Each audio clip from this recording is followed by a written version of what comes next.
将军，您快找个地方躲一下。现在最危险的不是我们，而是这个庆州城，以及对我们来说最重要的地方。您的意思是？这4个城门，西城门离官道最近，他们要是快的话，可以打一场就跑。而且西城门附近还有铸造坊。对呀，铸造坊也在那里。看来我刚造好的兵器护甲被人盯上了。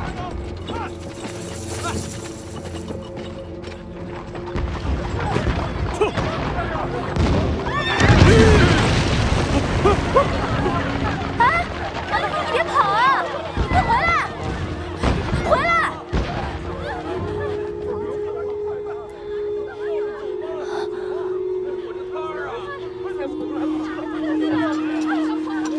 快点！回家，赶紧拿上戏，赶紧跑！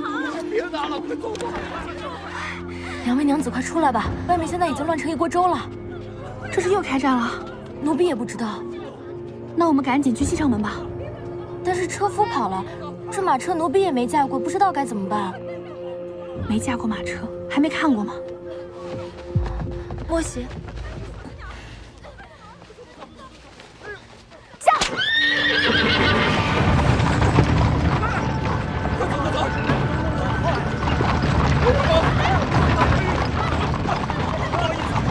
驾！怎么每次逃跑都这么狼狈？陈云德真是讨厌。莫喜，你说什么？没什么。好。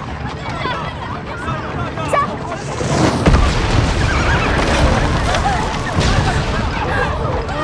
不好，快下车！莫喜，我们也快下车吧。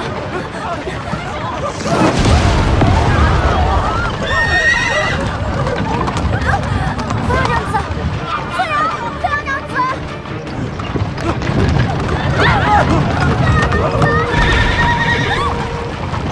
不行，凤阳娘子，凤阳娘子，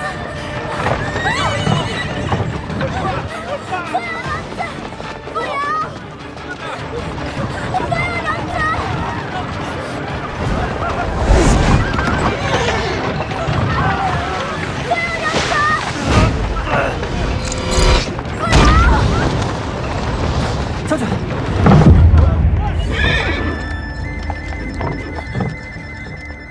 没事，去。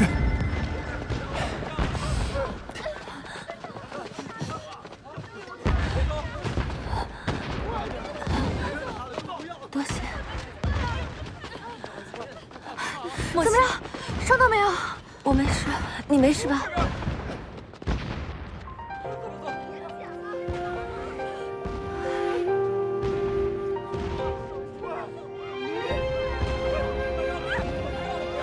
终于见到你了。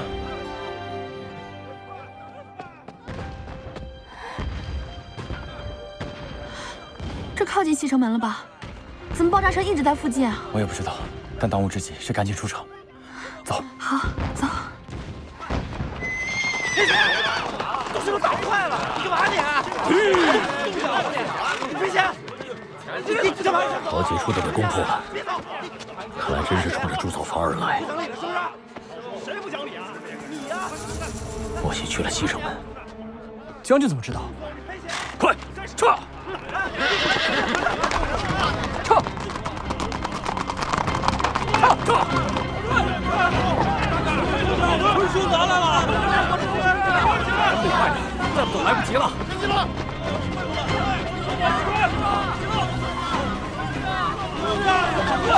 退出去！别停了，出城！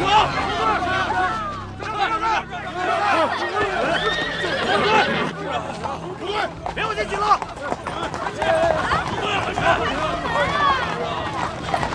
不对，我别挤了！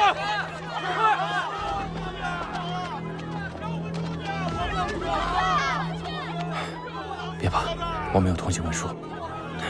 如今的陈文德已经攻占了青州周边数个城镇，现在的青州固有金汤，等他打造出更多的铠甲兵器，接下来势必会扩军战土，这样下去只会越来越棘手。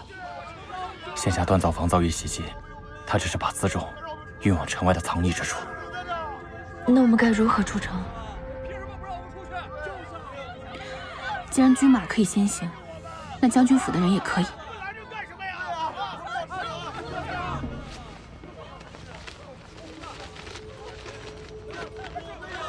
这是允许我的侍女在城内自由通行的手令，有了它，任何官兵不得为难。陈文德给你的？嗯。若是我需要买什么，便由侍女们去买。他对你还真是情深意重。对不住，是我不好。但这手令只允许我们在城内通行，要出城的话，恐怕守卫不会让吧。这手令可以证明我们的身份，而且眼下他们也是焦头烂额。我说要出城，他们想必不会阻拦的。我们试试吧，大不了硬闯。嗯，走。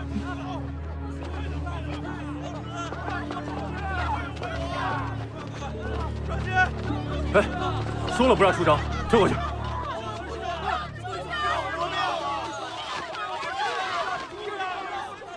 我是将军夫人身边的侍女，有急事要出城去办。可这手令只说你们可以在城内自由行走，没说可以凭他出城啊。你可看清楚了，我们是夫人身旁的人。如今事出紧急，夫人派我们出城去办事，还望大哥通融一下。我们不过6、7个人，都是夫人身边的人。若是你不信，大可以派人去将军府查问清楚。夫人的事情若是耽搁了，你我都要受罚，你可也跑不了。再说了，我们都有通行文书，又是将军府的人，理所应当先行。我们也要出城了，往后退，快让开，都别行，后退。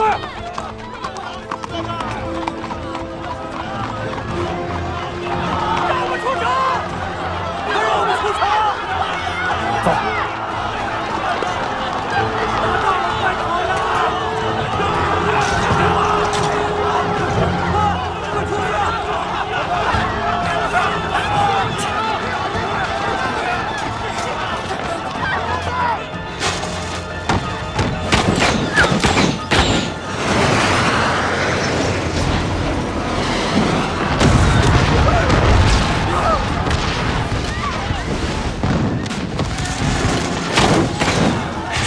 沈阳火箭，让我知道，定斩不饶。不行！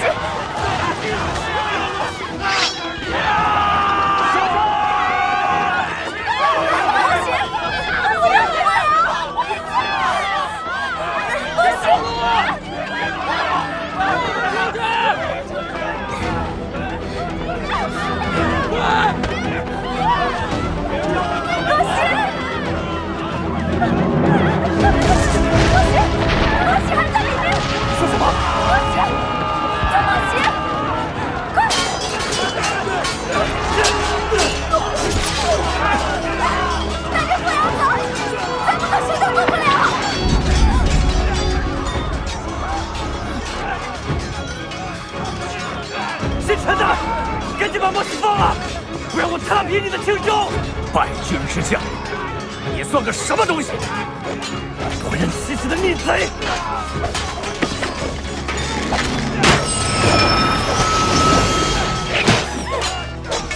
怎么样？我青州铁甲是不是坚不可摧？上！带着凤阳走！将军，咱们上！将军，不是，带着凤阳走！我不需要你救！莫西，将军，咱们上！将军，莫西！莫西，将军，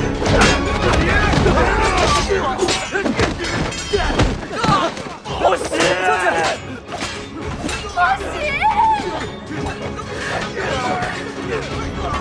等回去再收拾你。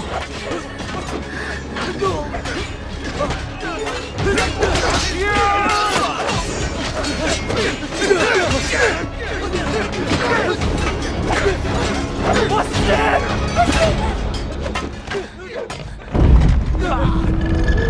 莫西！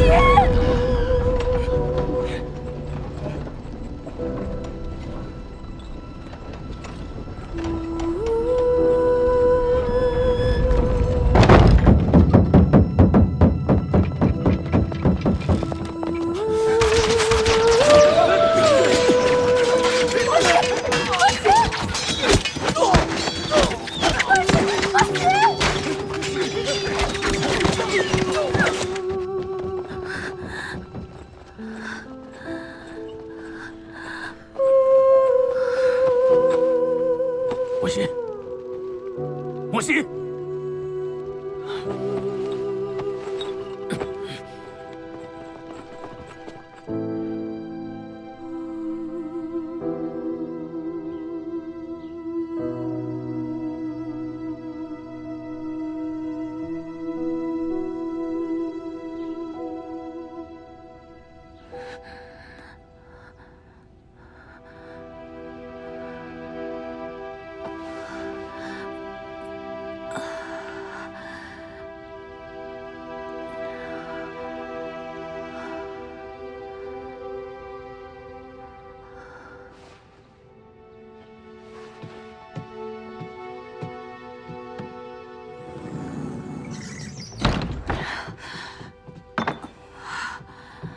夫人，您醒了。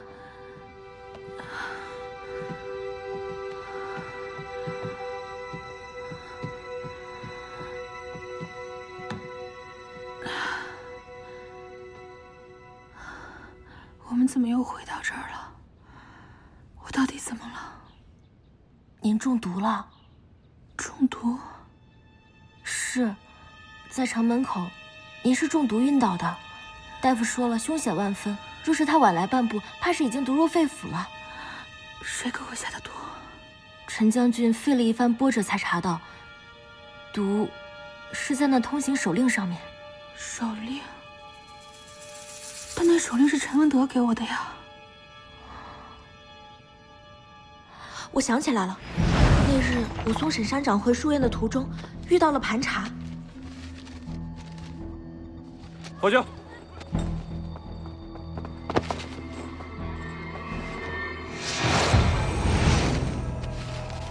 我回来的时候，便把手令留给了沈山长。应该就是那个妇人下的毒，她趁乱将毒抹在了内页。若是不打开折叠的内页，不触碰到的话，应该就不会中毒的。莫姐姐把书柜送来的时候，便把手令还我。也就是说，我是在城门口打开手令时中的毒。正是。夫人，还是先把药喝了吧。 啊！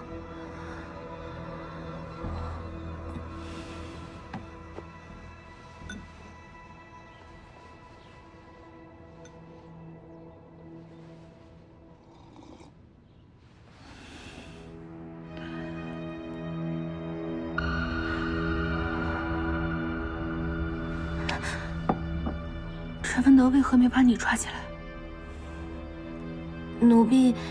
现在已经是陈将军的手下了。你说什么？你不是万家贵的细作吗？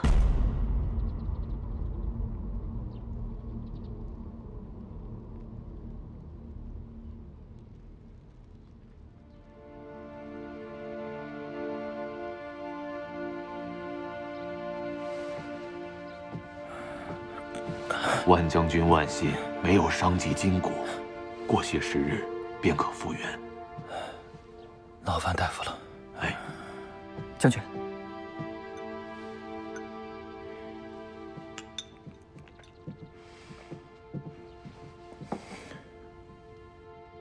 冯瑶，你没事吧？莫喜他还是落入陈贼的手里了。你不是来救人的吗？你为何没能救出莫喜？ 这一切都是因为你优柔寡断。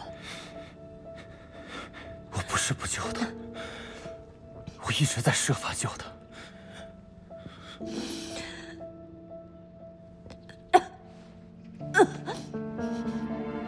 莫喜他有多么想留在你的身边？你们既已两情相悦，你为何不公之于众？说来说去。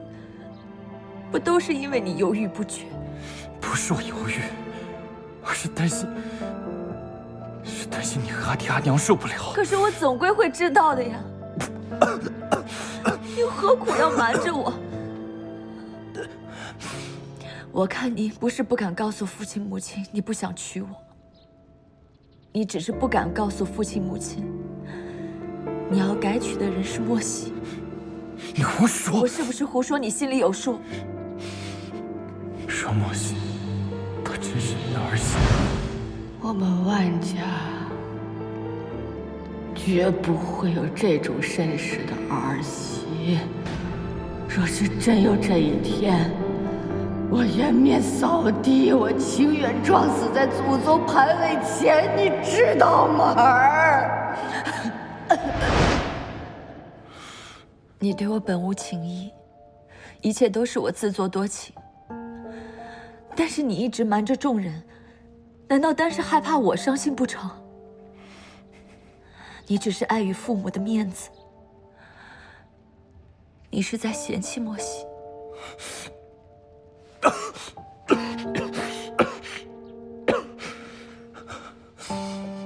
原本是的，但奴婢现在效忠陈将军了。为什么？很多年前，我和父母被强盗追杀，他们都死了。但我很幸运，我遇到了一个大英雄，这才得以生存下来。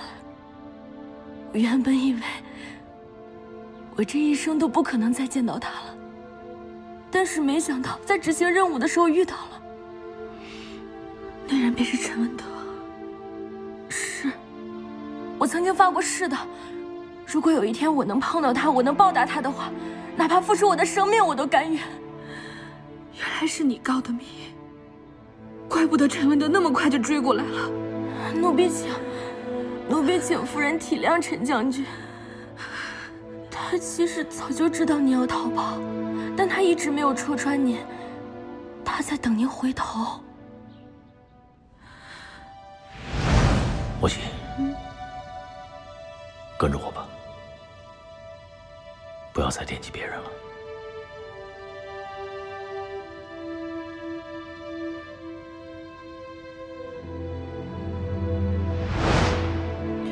但奴婢见夫人实在是决意要逃走，这才在最后时刻不得已才留下了讯息。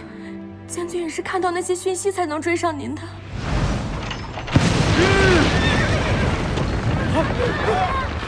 哎，你别跑啊！你快回来！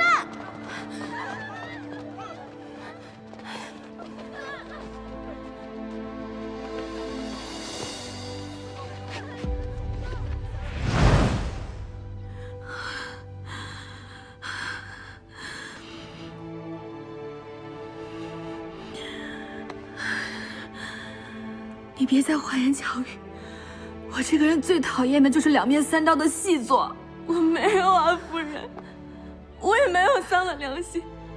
我没有将万将军在城内的事情告诉陈将军。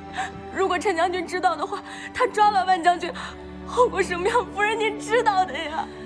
你给我出去，滚！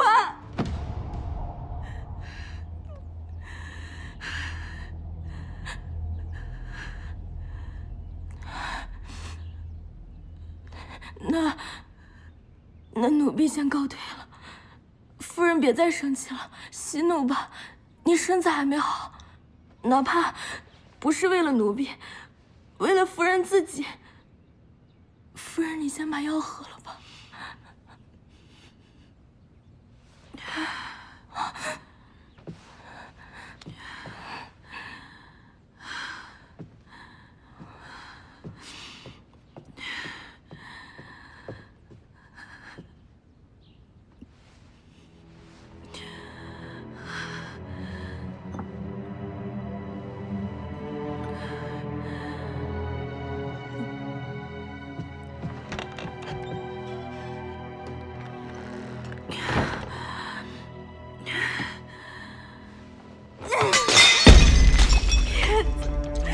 都是骗子！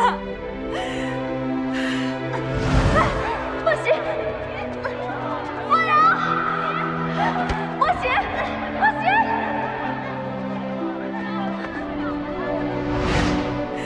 万家贵，你也是骗子！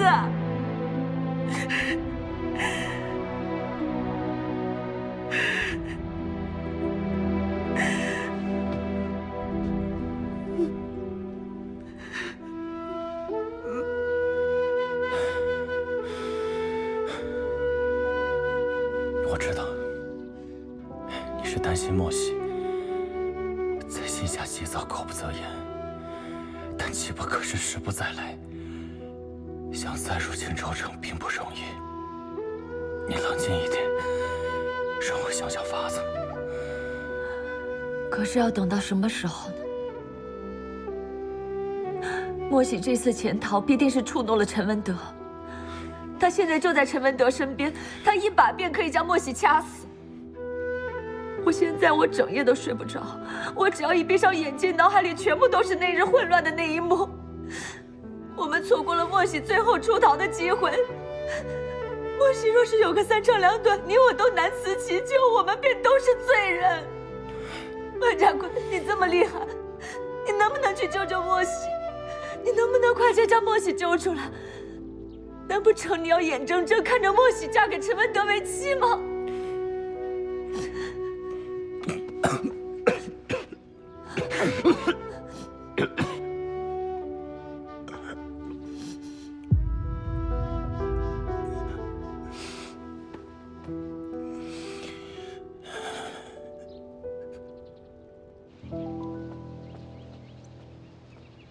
启禀将军，他怎么样了？夫人已经醒了，但是身体还很虚弱，大夫说得多吃一段时间的药才能清理余毒。这叫虚弱？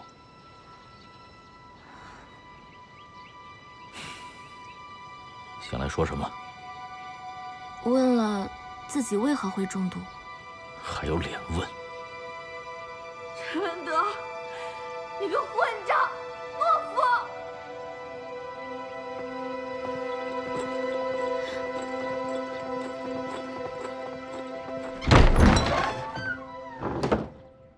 陈文德，你个懦夫，混蛋！你怎么还敢来？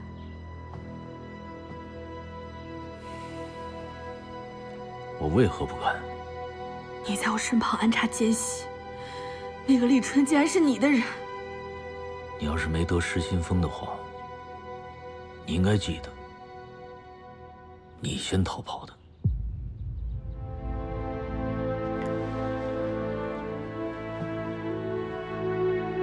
我倒想问问你，一个男人应该如何对待他不忠的妻子？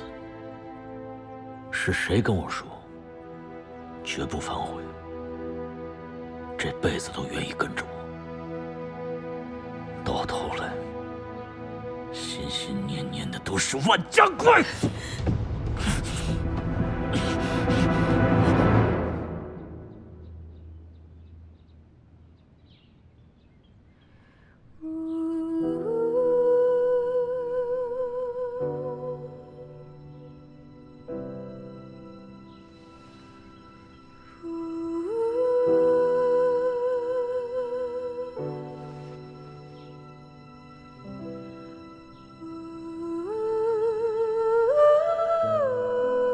要不是我在你身边安插了一个亲信，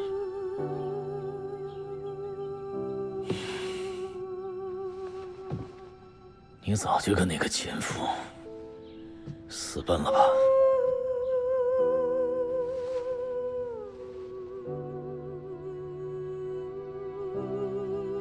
万家贵才不是什么奸夫，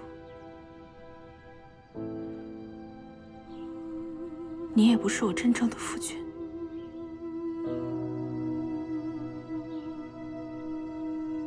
是谁送上门来，说要替白凤瑶嫁给我？我们姐妹是你的俘虏，如果让凤瑶嫁给你，她必死无疑。姐妹情深，所以选择代嫁，又舍不得将万家贵拱手相让，所以密谋着逃脱，到最后让我竹篮打水一场空。既然被你抓回来了，要杀要剐随便。无耻之极！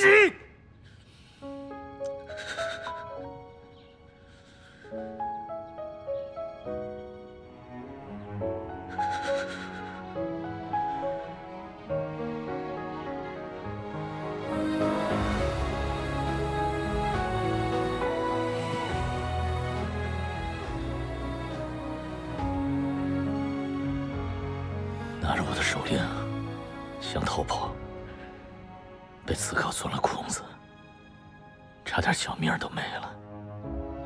还有那个万家贵，你以为他以身犯险是来救你的？我军营受到神压火箭的袭击，那东西只有我和万家贵有，救你只是个幌子，实则重创我军。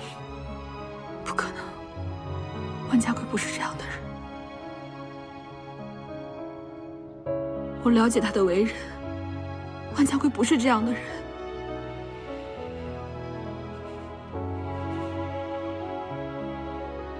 你了解他的为人？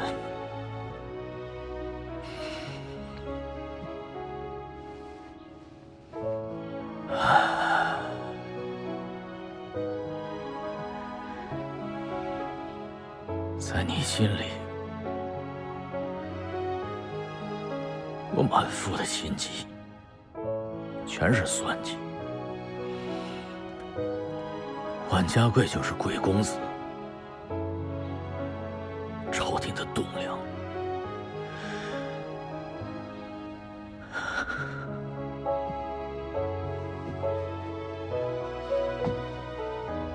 我本以为我们怎么样都能过到一起去，万万没想到，你的心里只有万家贵。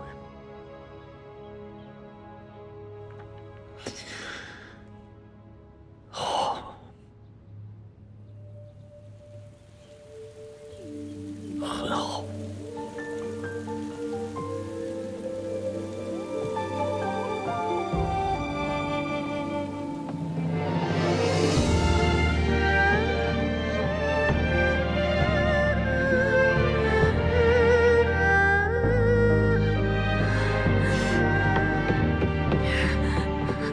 夫人，将军说了，不许您离开房间一步。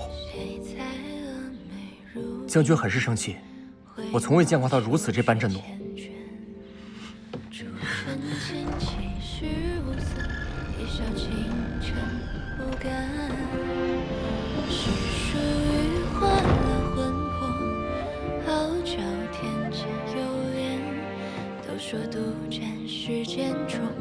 我军营受到神压火箭的袭击，那东西只有我和万家贵有，救你只是个幌子，实则重创我军。也不知道凤瑶怎么样，但他在万家贵身边，一定会平安无事。这样也好，他原本就该是凤瑶的。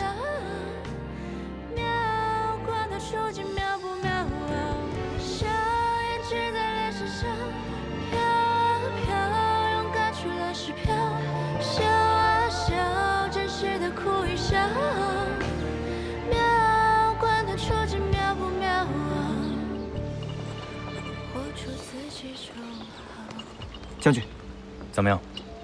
属下已经查清楚了，昨日袭击庆州城就是刚到的援兵所为。是谁下的命令？是监军吴隐。是他？那神压火箭呢？又是怎么回事？属下还未查清，想必也是那些援兵带来的。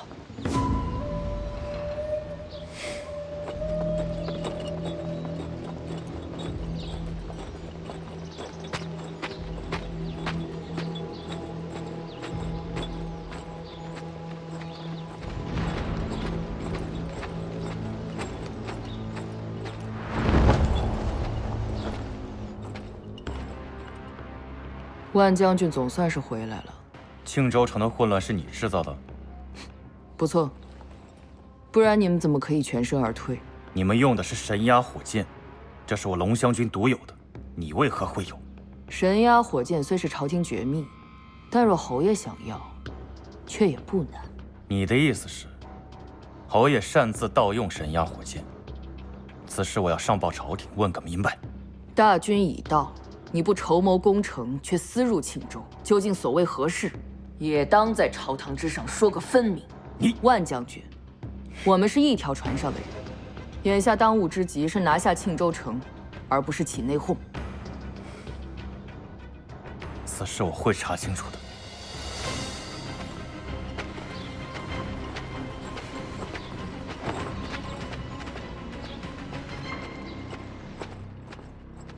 这个万将军真是茅坑里的石头，又臭又硬。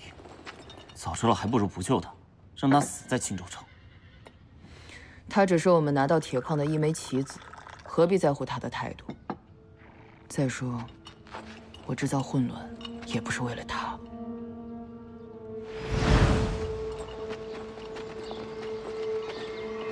好奇怪，援军已到，万家贵为何还不动手？偏偏要往城里去。你听说了吗？陈文德娶了王将军夫人还不知足，又娶了夫人的妹妹。哼，那种逆贼，娶个心腹就跟吃饭喝水一样。两位娘子跟他可惨了。是啊。说什么呢？将军，刚才所说，都是真的。是。我是替万将军着急。都是道听途说，应该8九不离十，不然将军不会急成那样。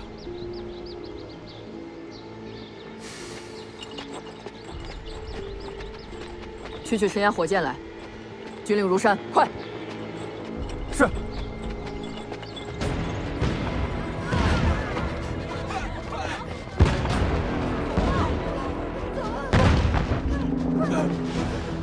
莫西，你千万不要出事，相信我，我一定能救你出来。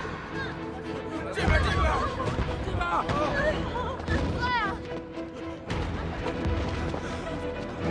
你们赶紧四处找找，务必要找到夫人。是。且慢，请问您口中的夫人可是莫喜娘子？你是？我是她庆州女婿的好友。哦，原来是夫人的好友啊！那我就不瞒你了，夫人她突然不见了，我们都快急死了。哎，莫喜啊莫喜，你且先在陈文德那里待一会儿，等我拿到铁矿，立了军功，再带你走。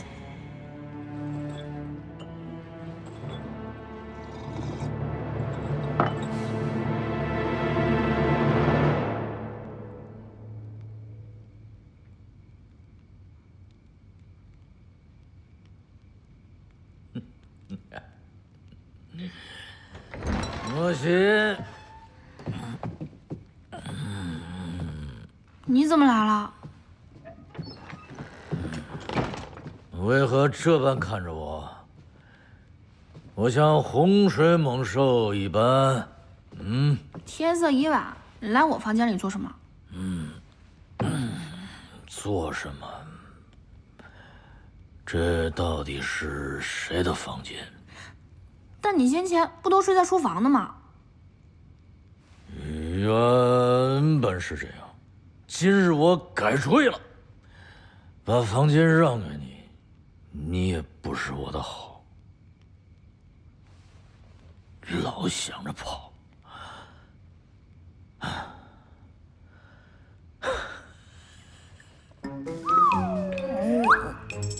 真漂亮的脸蛋儿，就是太狡猾。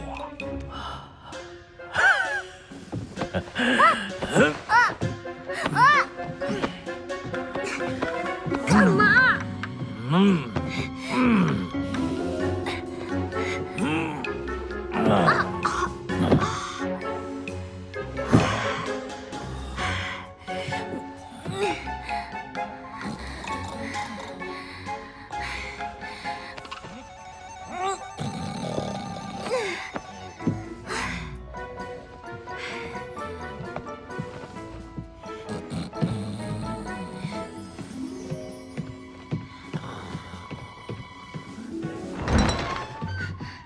夫人，您不能出去。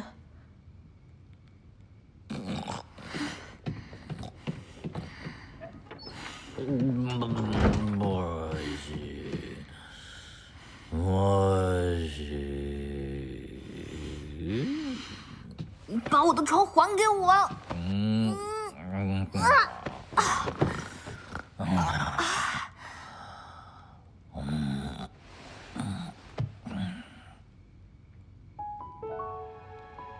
莫西，你知道吗？你将我彻底征服。这世上，我不能没有你。我这辈子只要一个女人，就是你。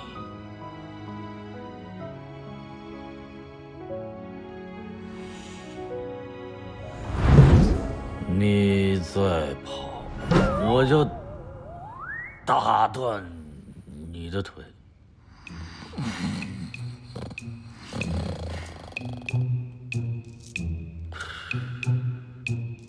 程德，把床还给我。喂。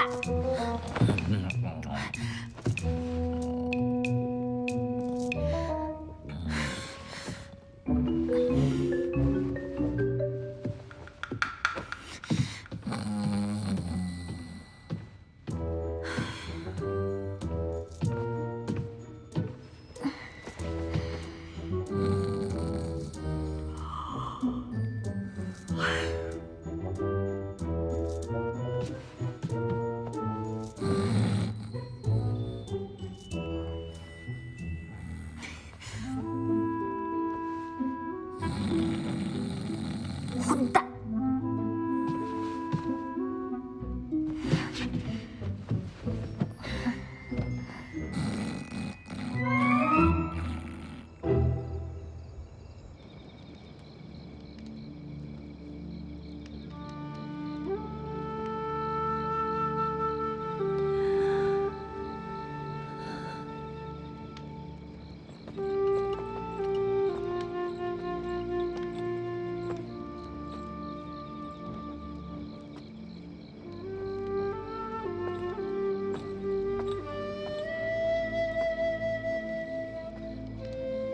这几日你心力交瘁，身上还有伤，还是早些休息吧。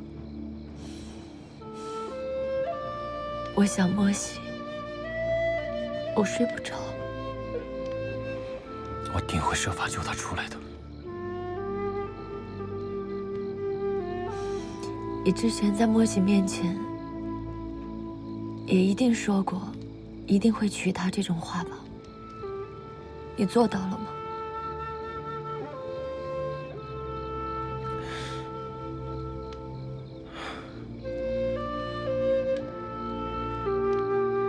你说的对，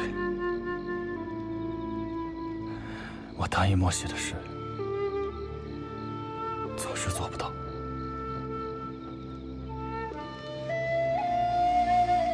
这回，我不能再让他失望了。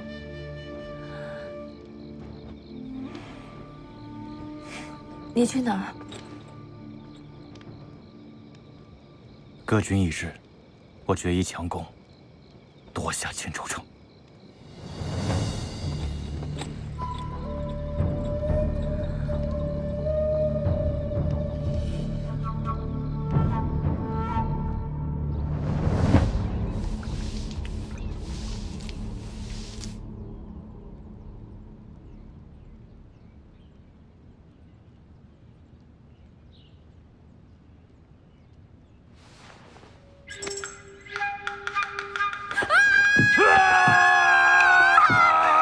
谁？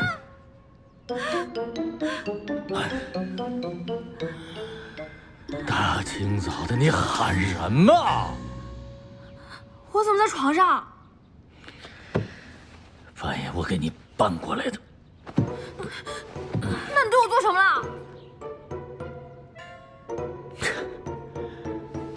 你在那儿睡得跟猪一样，滑到地上都没有醒过来。我担心你着凉，就把你搬过来了。真是狗咬吕洞宾，不识好人心。你才是狗！半夜喝多了，爬到我床上，酒醒了还赖着不走。你先搞清楚了，这是谁的房间，谁的床？那你留在这儿，我走。谁让你走了？你又想干什么？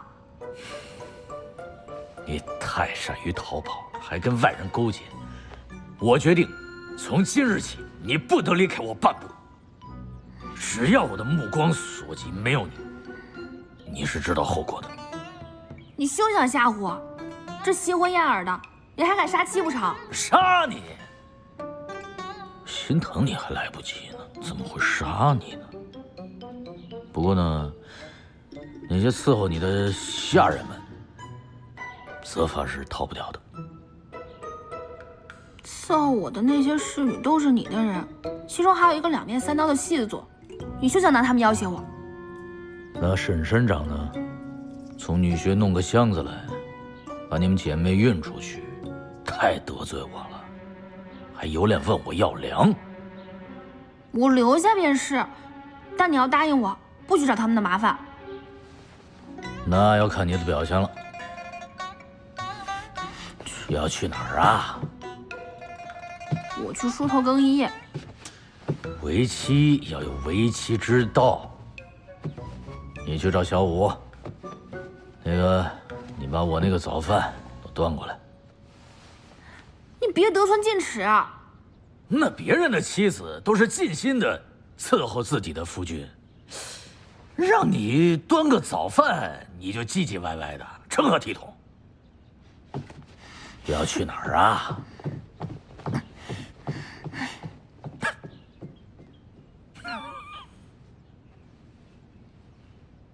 成何体统？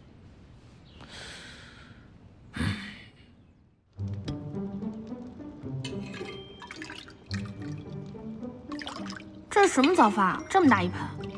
驼蹄羹，这个呀，可是我们家将军每日必吃的早饭。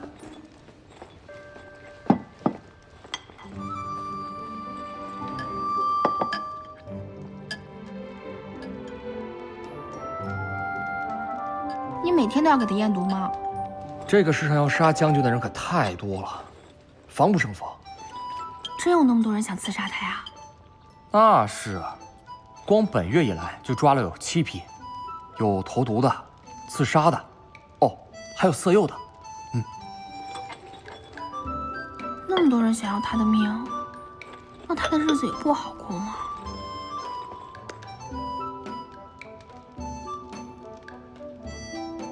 既然他想吃早饭，你给他送去便是了。我们将军说了，要夫人亲手奉上。就知道折腾哎，不用，我自己来。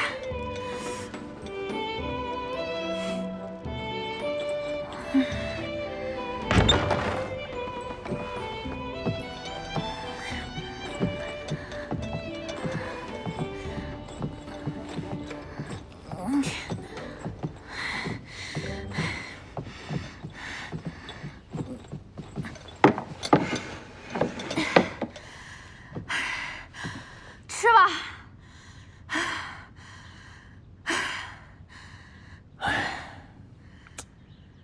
从未期盼你温顺娴雅，但就你这态度，也太粗鲁了点吧？要说娴雅，那也是对温文尔雅的男子，对你用不上。谁是温文尔雅的男子？你以前那个老情人？我可没提啊，你自己提的。放着早饭不吃，竟喝甘醋，也不怕酸死你？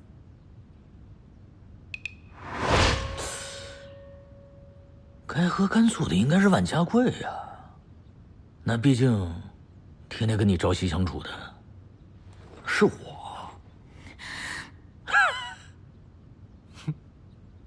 愣着干什么？成啊！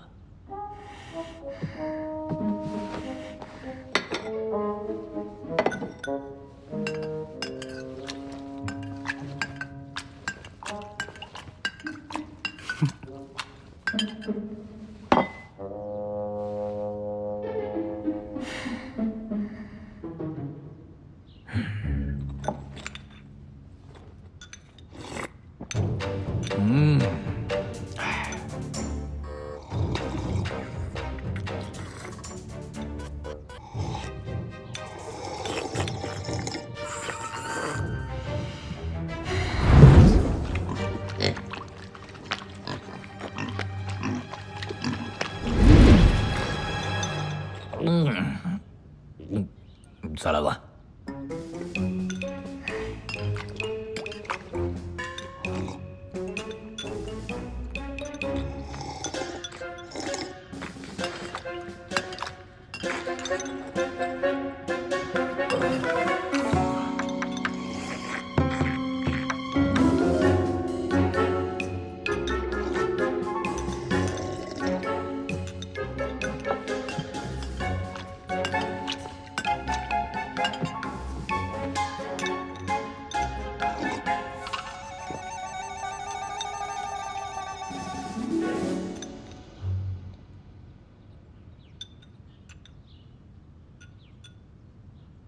这东西从未吃过，确实好吃。没想到你还挺会吃的嘛。我每日早晨都要喝它个几大碗。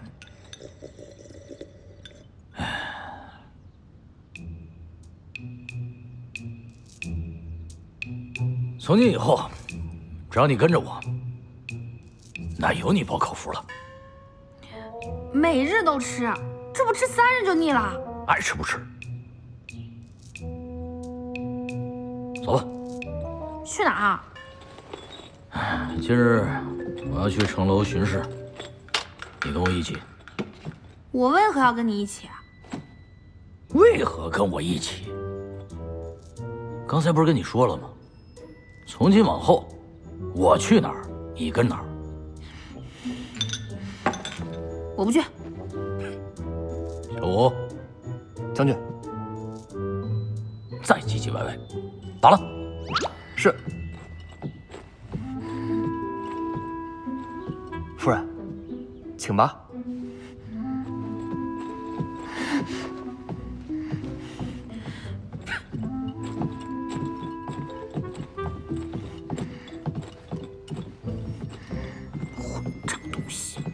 活该没人喜欢。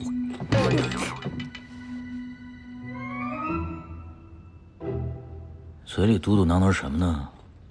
骂我还是咒我？有区别吗？不重要，随你怎么骂。反正你逃不了，时时刻刻只能待在我身边。怎么那么讨人厌呢？万家贵不讨人厌，只会让你生气。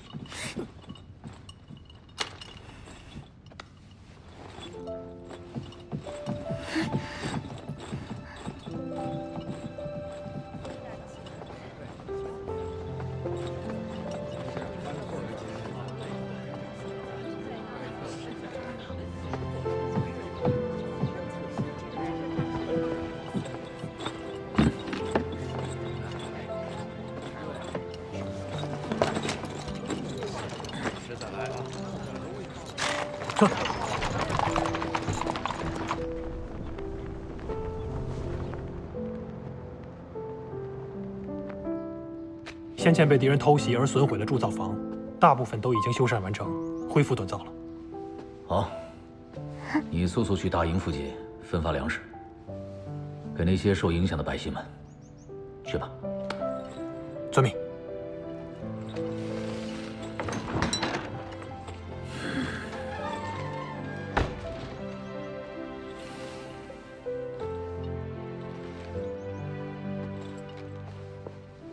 别动。这么宝贝？这上面有我做的印记。画的都是些什么呀？鬼画符的，谁看得懂？看不懂就对了。这图只有我懂的。切！我看旁人都是用沙盘推演的，用黄沙跟白米堆成山川、城池跟道路。旁人？你说的是万家贵吧？我穷小子出身，哪儿比得了富家子弟呀？不过论实战，我杀他个落花流水。别不信，我的话很快就会应验。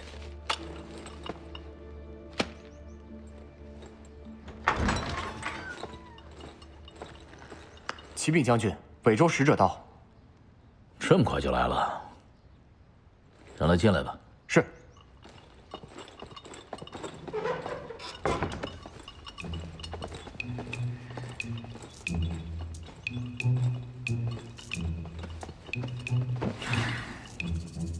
我要是没猜错的话，你最关心的万家贵，应该有消息了。怎么一提到万家贵，你就阴阳怪气的？这么爱喝甘醋，不怕酸死啊？呸！爱喝甘醋的是他，不是我。马上有人来了，在这给我待着，不能出声，不许出来。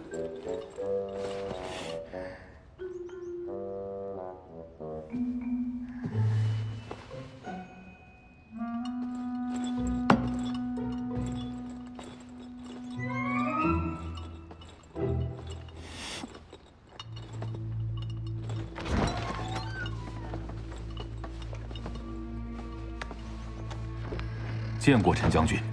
贵使不必多礼，今日前来有何贵干？本使正是刚刚知晓一件惊人之事，这才赶来向您报信。请讲。5万援军已抵宜化城，圣上还特意让武器署赶制了大批神压火箭，已陆续从荆州城运来。万家贵正在集结兵马，誓要攻下庆州城。来得这么快？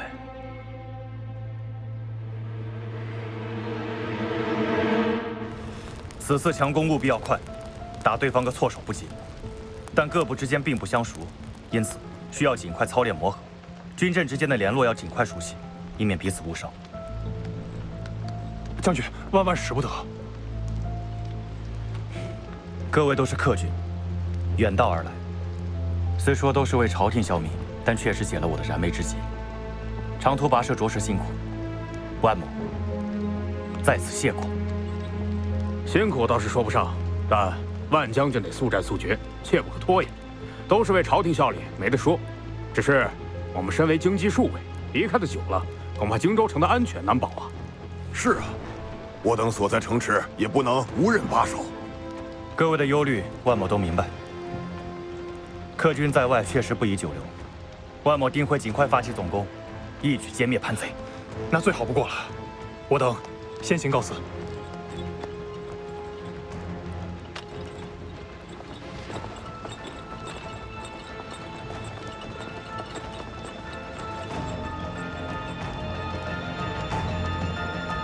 莫西，我定会救你出来。钟玉琪想增兵于万家贵，这应该不是什么秘密了吧？可是此次不同，姚、秀、夏3州已改投朝廷，因此短短几日内，竟聚集了10万人马，这速度之快，可谓罕见。这对您来说可不是个好消息呀！我早就与钟玉琪不共戴天了，想借万家贵之手除掉我也是必然。他人虽多，但我手下的将士们也不是吃素的，到时候沙场上见分晓。恕我直言，您虽然兵强马壮，但终究是羽翼未丰，不宜这般硬碰硬。在下倒是有一策，可以不动刀兵，全身而退。哦，世人皆知，我韦州曹氏世代平为巾帼社稷，功劳卓著。如今陈将军您与朝廷对峙，不如由我韦州出面，为两边调停。由你韦州出面，为我调停？曹大人有意调停，相信以圣上的仁德，也不愿见兵险战火再起，让生灵涂炭，百姓流离。此时如此好意，我陈某受宠若惊啊！对陈将军您，曹大人向来是心怀善意，但有一事还有些为难。曹大人虽说愿意调停，但您与我们曹大人可是非亲非故，曹大人也没有什么缘由，贸然相助。什么意思？先前在下奉曹大人之命，向陈将军您提过2家结亲之事，陈将军断然拒绝。但现下形势危急，陈将军还可再做考虑呀。我早就跟你们说过，我陈某刚刚娶妻，高攀不上你家的娘子。识物者为俊杰，孰轻孰重，全看将军如何取舍了。笑话！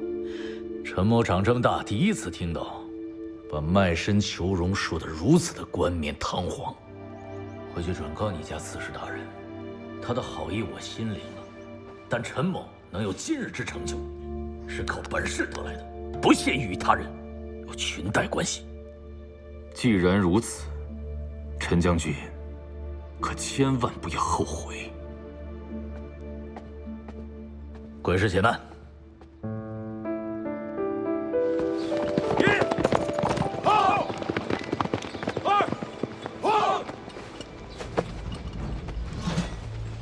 这义化城虽是为屯军而建，但也从未想过会迎来如此多的兵马。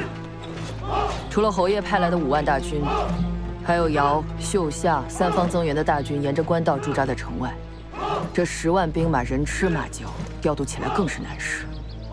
万家贵看来是铁了心要和陈文德决战。士气如此高涨，这一仗肯定能赢。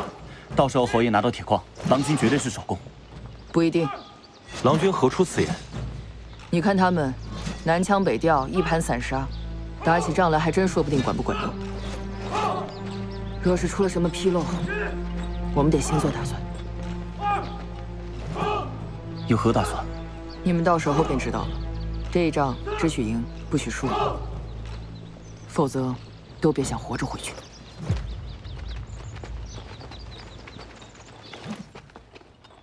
您开始改主意了？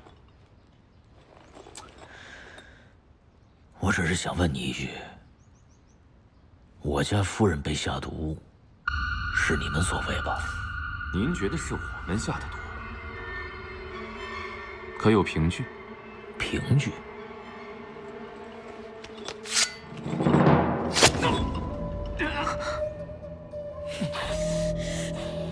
这便是凭据。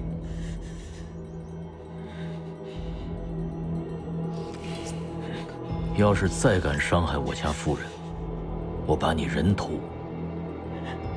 送回魏州。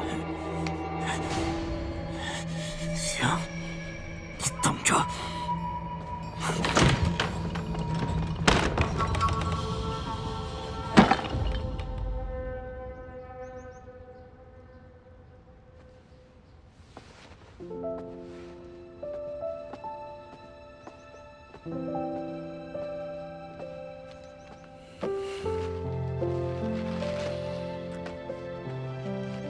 别在那儿傻站着，把那些文书都给我搬过来。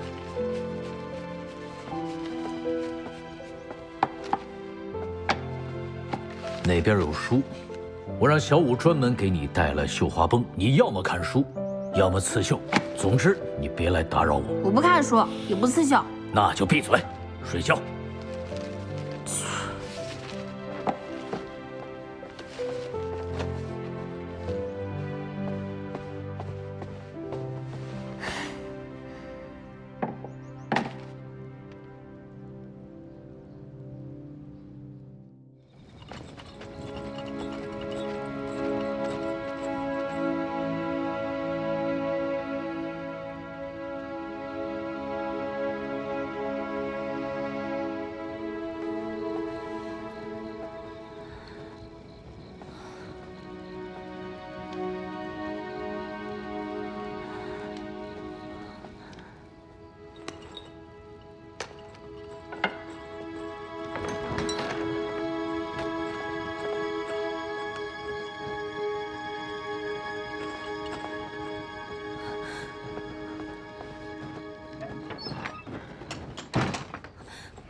你怎么来了？可有莫喜的消息？青州城那边有没有传来什么消息？陈文德有没有对他怎么样？你何时能去救莫喜？青州城最近在抓奸细，我们的人联络不上，难以进入城中。至于陈文德，我倒觉得他未必会对莫喜如何，只是看得更严了，救人更难。这可如何是好？万家贵，你究竟在等什么？你还在忙什么军务？在你心中重要的到底是你的官运前程，还是莫喜的安危？你冷静点。我该如何冷静？我每每想到那一日，我便无比的悔恨。当时你抓到我，我就应该立刻放手。莫喜，莫喜，这一切都怪我。莫喜，我当时就应该紧紧地抓住莫喜。我若是紧紧地抓住他，莫喜，他便不会和我们走散。也不会被陈文德掳去，都怪我，都怪我。放心吧，我不是不救莫喜。你看，我最近在抓紧操练兵马，是为攻打青州做最后的准备。很快我就能将莫喜救出来了。当真？千真万确，你别太担心了，好好歇息。说不定一觉醒来，莫喜已经回到我们身边了。好。等莫喜回来，我们第一件事情就去找父亲母亲，告诉他们莫喜才该是你的妻子。我不想占着他的名分。等他回来，我会做好一切准备迎娶他过门。是啊，你们才该是最般配的一对。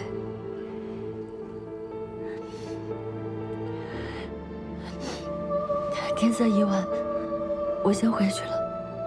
将军保重身体。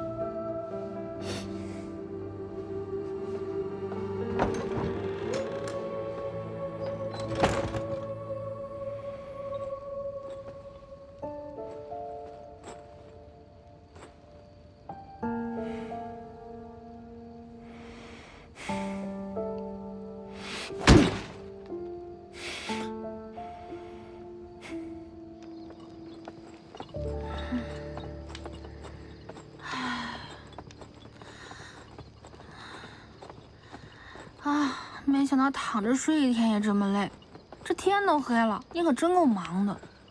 我每日的公务都是这么多，你觉得累，是因为你平时懒散惯了。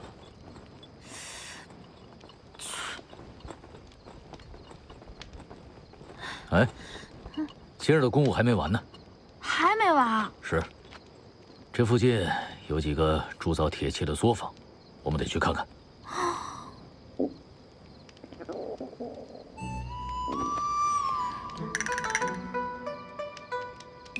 你这不是吃就是睡，从来不亏待自己啊。刚好，小翁，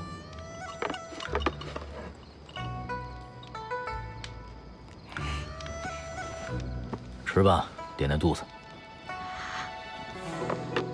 这可是将军特意为你准备的。我知道你能吃，所以呢，我让小五给你准备了8个，慢慢吃，我们车上等你。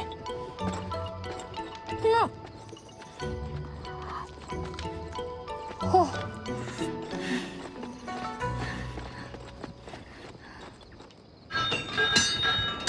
使劲儿！对对对，就这样。再使点劲儿。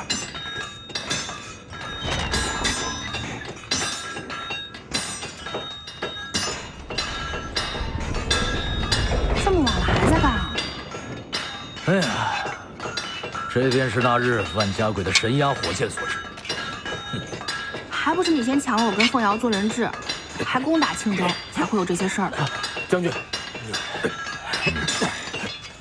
将军，将军，这次脚要快，使劲儿！为何都身有残疾啊？来，弟兄们，馒头来了！将军，馒头来了！来，馒头吃，吃馒头了，吃馒头。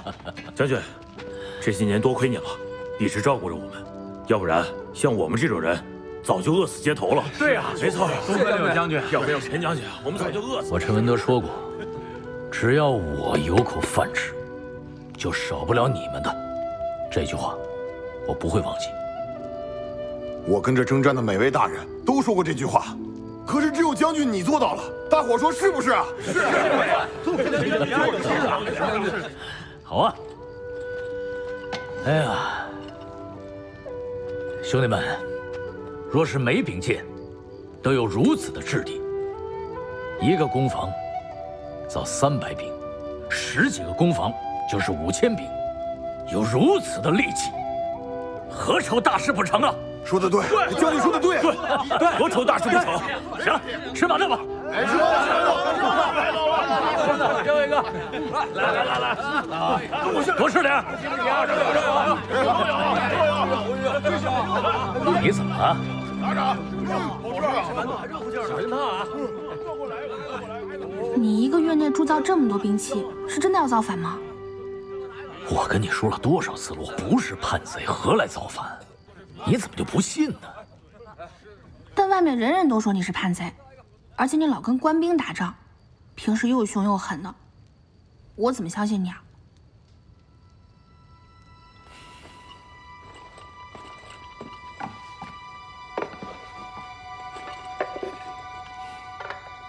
你自己看。这是什么？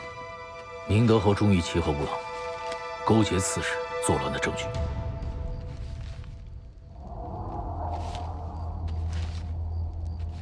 我看不懂，但我知道这吴朗不是好人。没想到这侯爷也是。可惜啊，圣上被他们蒙蔽，误以为我是叛贼。越是这样，我越要保存实力，守住这庆州的铁矿。要是铁矿落入贼人之手，那可真是无果了。这么说，你是好人？那你为何不跟万家贵说？你们可以联手啊！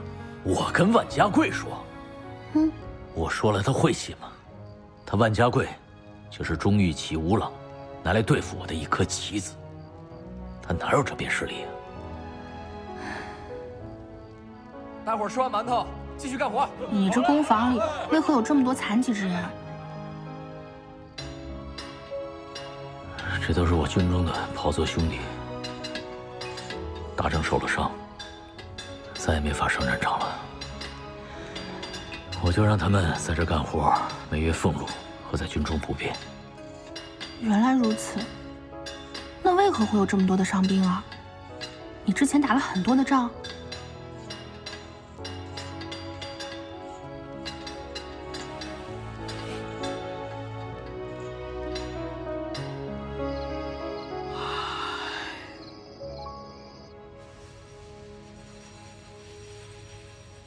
你到底睡不睡？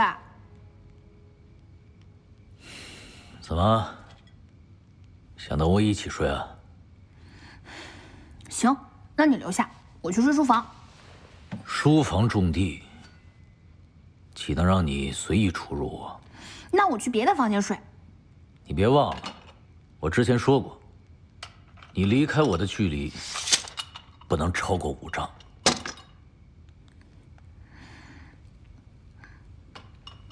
耳房有侍女们上夜用的床铺，耳房离正房正好5丈。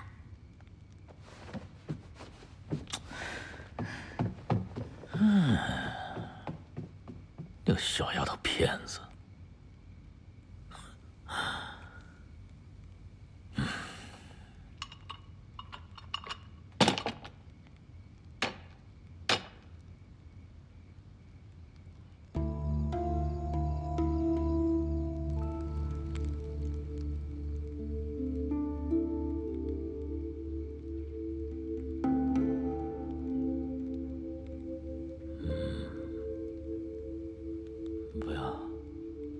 不要！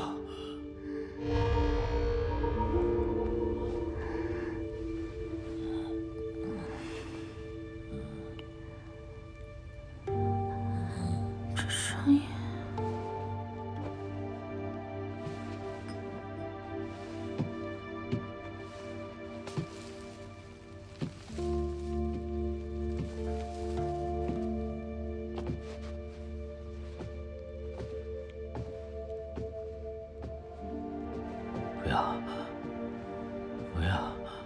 不要杀他们！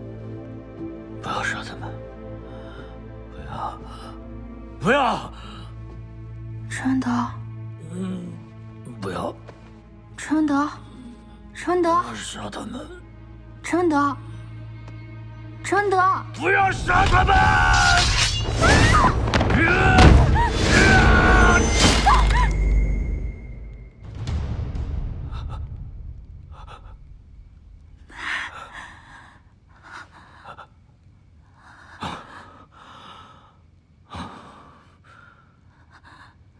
我半夜做梦会杀人，下次离我远一点儿。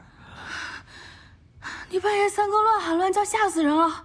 我好心过来看看，差点被你一剑砍死。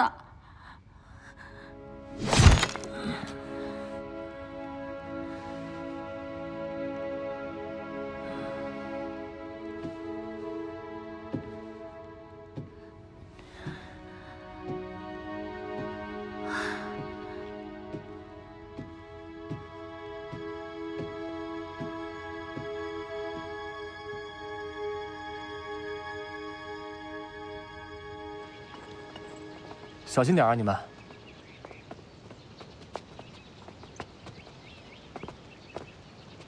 拐着弯小心点啊！小五，在做什么？换新床。我知道是在换新床，我是问你到底怎么回事。夫人，您整夜都跟将军在一起，您应该最清楚。我的意思是，你们将军半夜做噩梦砍人是怎么回事？你说不说？不说我可要喊了。陈文德半夜砍人，你们要小心一点。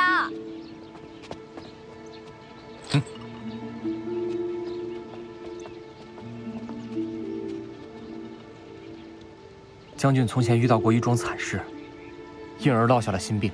怎么？哎，小五，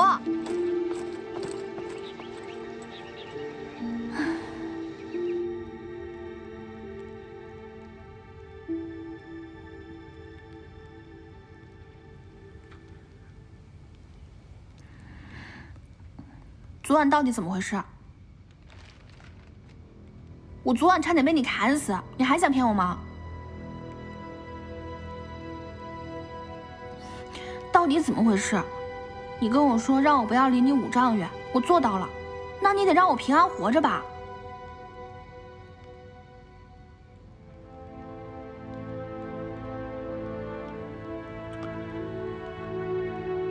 从今夜起，我回书房睡。你站住！你自己说要搬回来住，如今又说要去睡书房，你算什么男人啊？我是你刚娶过门的妻子，你连新房都不敢住，真是可笑。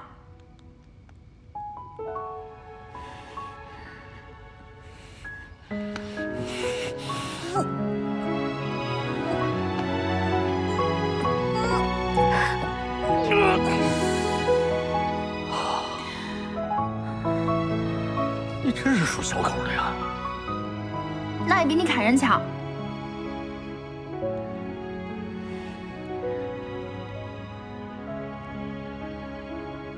你真想知道我半夜砍人的原因？嗯。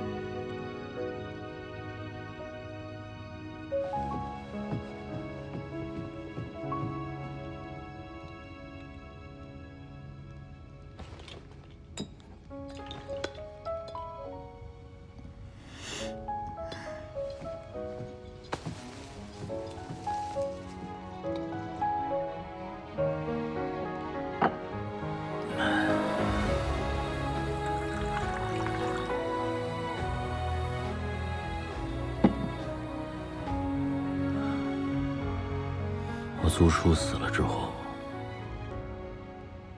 我便四处流浪，被一群山贼掳回了贼窝，跟着他们打家劫舍，跑了好几次都被抓回去，一顿毒打。站住！站住！站住！还敢跑？让你跑！让你跑！不跑了！不跑！让你跑！我不跑！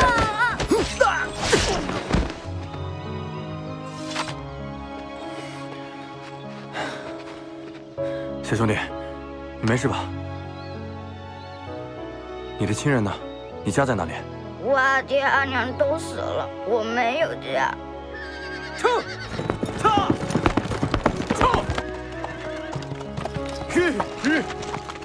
小兄弟，不如你先跟我们回去，等伤养好了，日后再做打算。终于得到了北朔军的搭救，我便加入了北朔军，从小卒开始征战，屡立军功。慢慢我做到了正4品中郎将，还有一大批愿意跟着我的生死兄弟。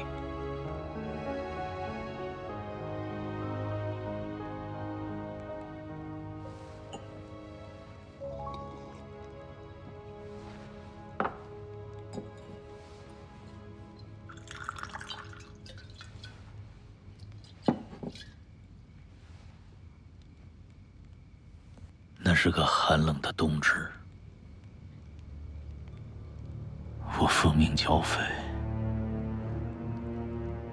想着速战速决，好让兄弟们早日回到营中，吃上那热乎乎的拖地羹。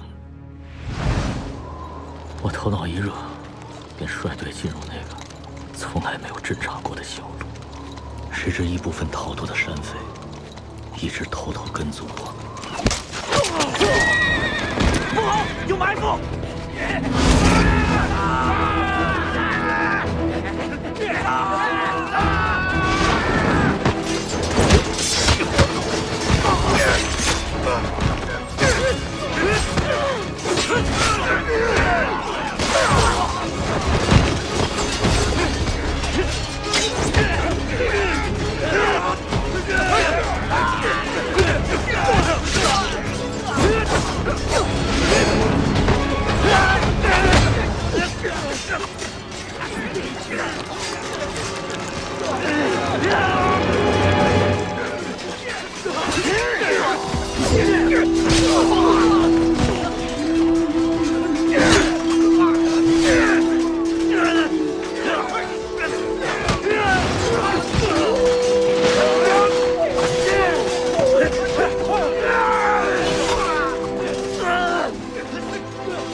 上次见那些手脚残废之人，都是那回受的伤。战死的兄弟们不计其数，我所幸被几个兄弟搭救，保下了命来。但我真是后悔不已啊！从那以后，我每日都会喝拖地羹，就是告诫我自己，带兵之人绝不能草率轻敌。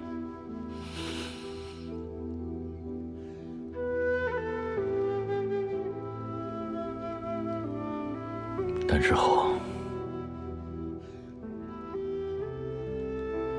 我也落下了病根儿。每隔一段时间，我就会梦到那日的场景，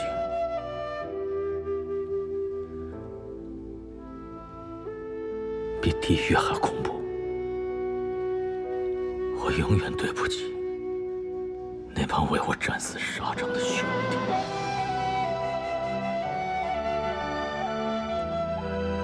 还有那些手脚残疾的弟兄。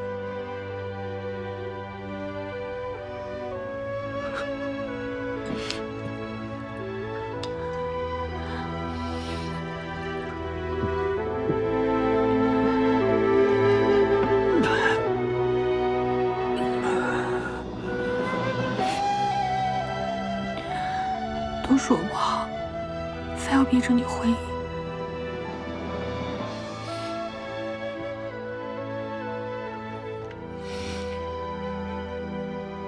很多年之前的事了，就算提起，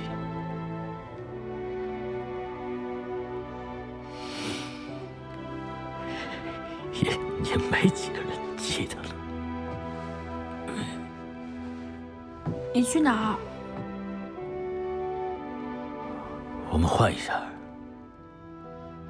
你睡正屋大床，我睡耳房。你是害羞还是愧疚啊？话说开了就好了，我以后不会再骂你了。你这么急着走做什么？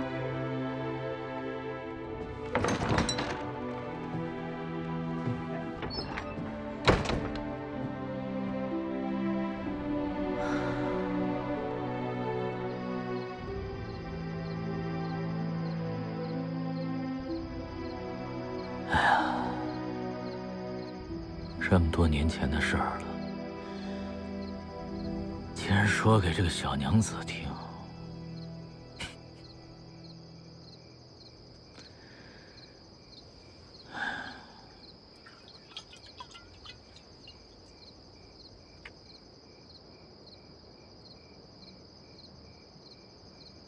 你我皆同胞，为国赴沙场，铁血当地口，为民万古扬。待到开轩时，便敲金灯响，同唱大风歌，纵马回故乡。你我皆同袍，为国赴沙场。铁血当地口，为民万古扬。待到开轩时，便敲金灯响，同唱大风歌，纵马回故乡。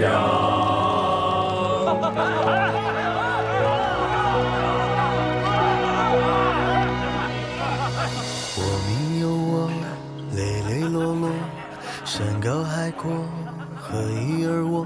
就算岁月总是蹉跎，爱会开出花朵。相濡以沫，也有疑惑，半生寥落，悲喜交错。哪怕跋山涉水经过，关于你的传说，在雪地里红妆素裹。兄弟们。我想你们，我想你们。千把火，历经劫难，恩怨太多，只有此刻不会陨落。孤单寂寞的一个我，心事更与何人说？大笔一挥，两头金灯响，梦里有人携手相捉。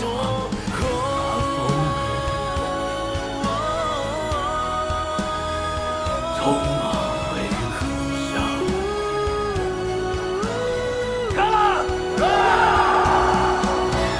顶天立地的一个我，心中烧着千把火，历经劫难，恩怨太多，只有此刻不会陨落。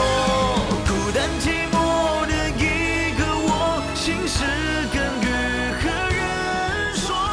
大笔一挥，到头就我，梦里有人携手相捉。没想到，这陈恩德还是个心软的纸老虎呢。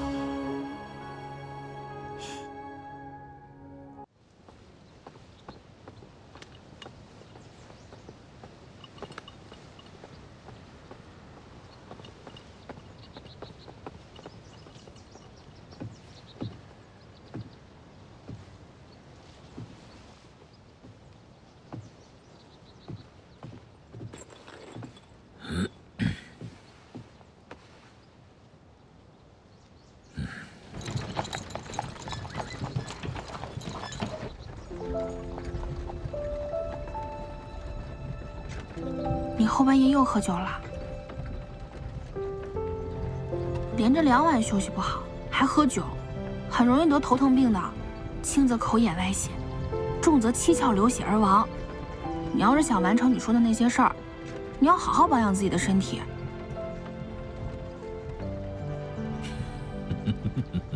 你笑什么？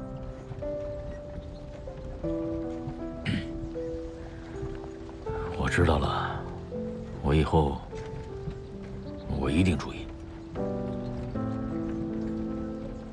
难得见你说话这么温声细语的，平时对我那么凶，动不动就威胁我。你呀，也是个欺软怕硬的。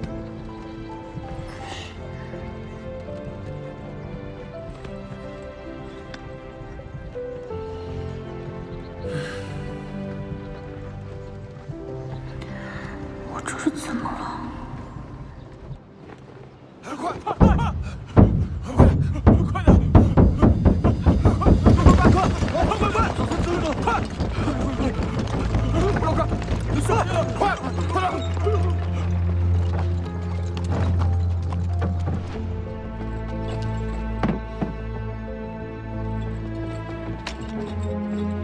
出什么事了，将军？义华大营那边攻过来了。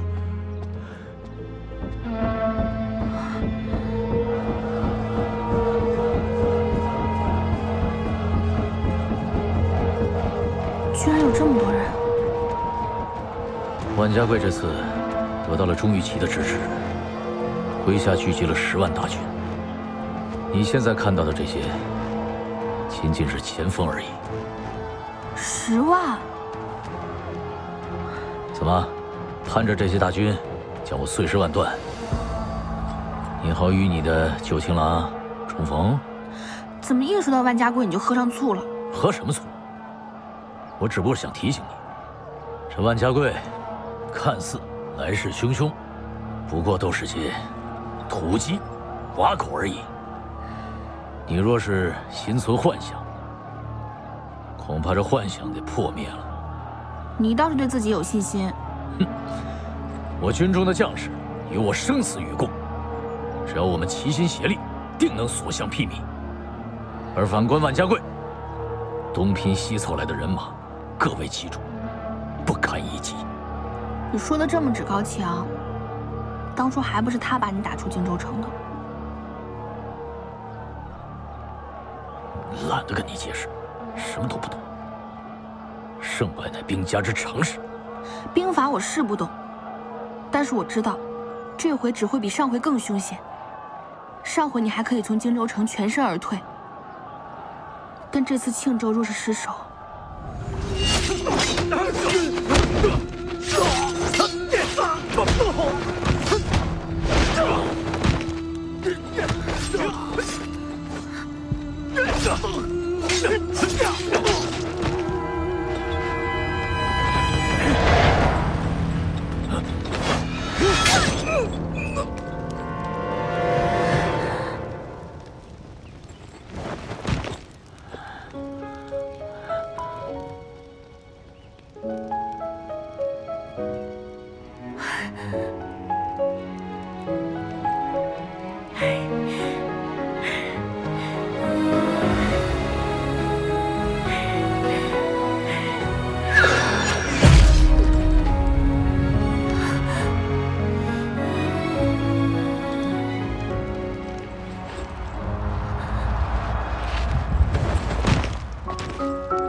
担心起陈文德来了。行了，该看都看了，你也该尽尽做夫人的本分了。来，你要干嘛？你个色胚，登徒子，这可是大白天的，你发什么疯？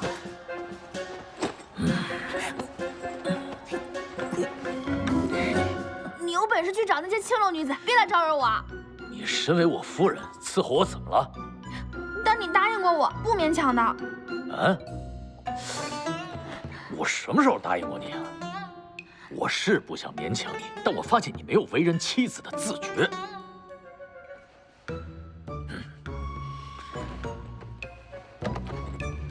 这就是你身为夫人的应尽之责。什么意思啊？你不会连缝袜子都不会吧？这是基本的女工。给谁缝袜子？给我的将士们呢？那我的将士们穿上你做的袜子，穿在脚上，暖在心里，定能将士齐心，立刻强敌。你疯了吗？我看你现在是头脑发热，神志不清，都开始胡言乱语了吧？没有啊，夫人，那为夫我精神抖擞，清醒的很呢。你手下的将士没有5万也有4万，你让我给他们做袜子，你不如杀了我！哎，什么杀不杀的，说话不吉利，以后不能这么说。你我的好日子还在后头呢，别废话了，现在就给我做袜子。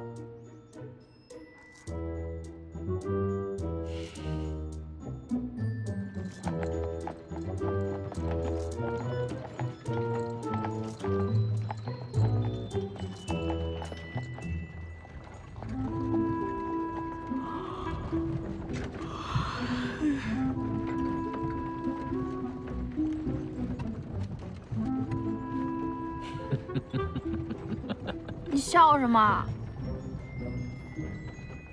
夫人，这刺绣的手艺，别出心裁呀。你还敢嘲笑我的针线活？你手底下一共4万多人，4万多双白色长袜，我就算每个只绣6针，那也得累死我。这可是你当将军夫人的本分。哎，还是说，你更喜欢侍奉夫君？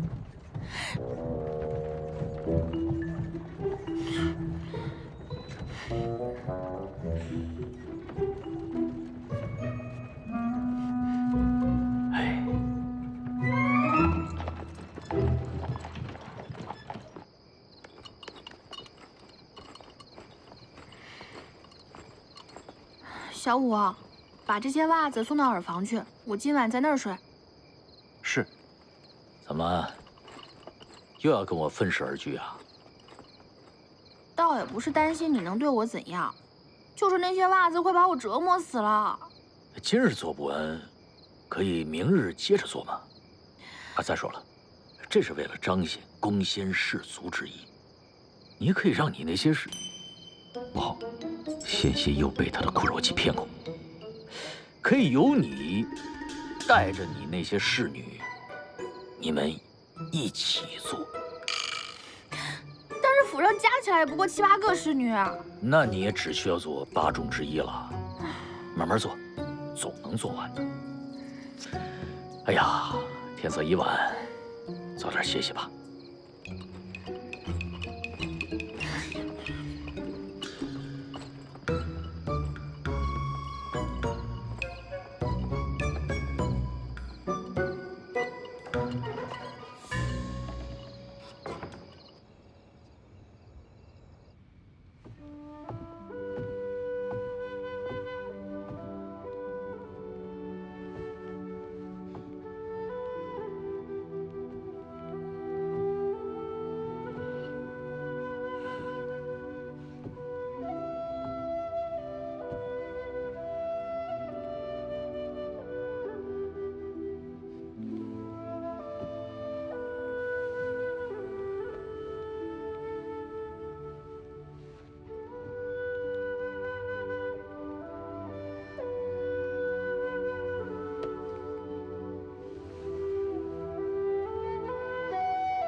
凤阳，潘家贵，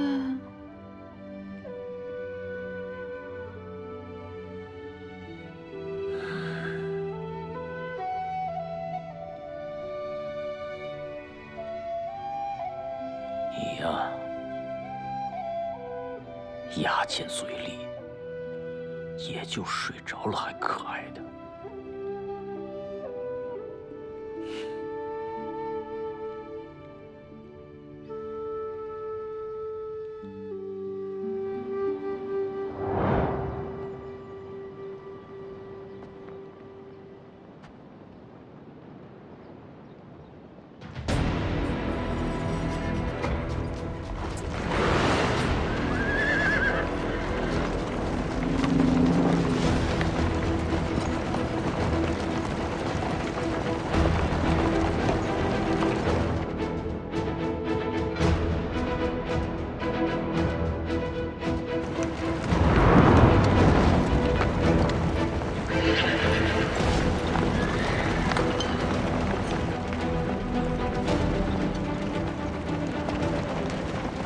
来得如此迅猛，让我试试，到底有多少斤两。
摩羯人呢？还在睡。还在睡。平日里好吃懒做惯了，让他做点袜子，这就累着了，越来越娇贵了。这还不是将军您给宠出来的？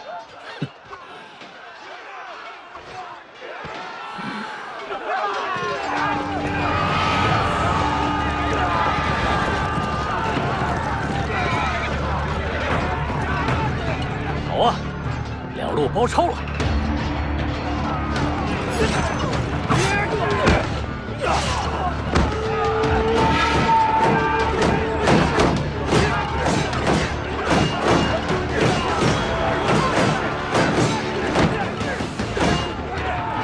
我手下的将士们，个个都是虎贲勇士。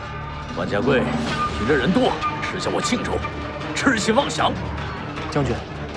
这战局的结尾，马上就要大获全胜了，让儿郎们各自发挥去吧！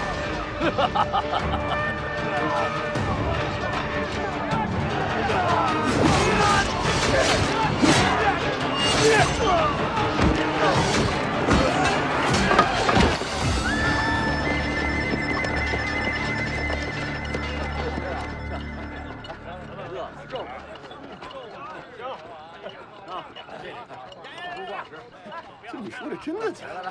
那当然了，在家乡啊，3、4个婆娘都不在话下。是吧？哎，那好事啊！就哎，你上次也这么说的。又输了！来，拿来吧你！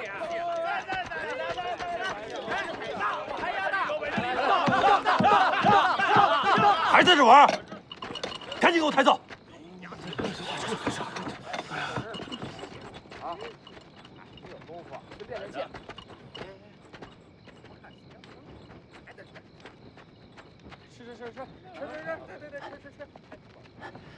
快点！乱跑什么？万将军，不必多礼，去吧。将军，有几个援军将领在城里喝得酩酊大醉，还四处闹事，调戏民女。岂有此理！军情紧张，今日失败还敢如此嚣张放纵？凤瑶娘子。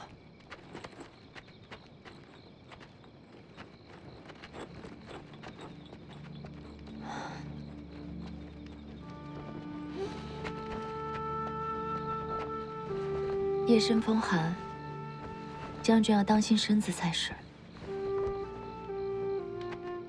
这几日，你日夜操劳，清简憔悴了不少。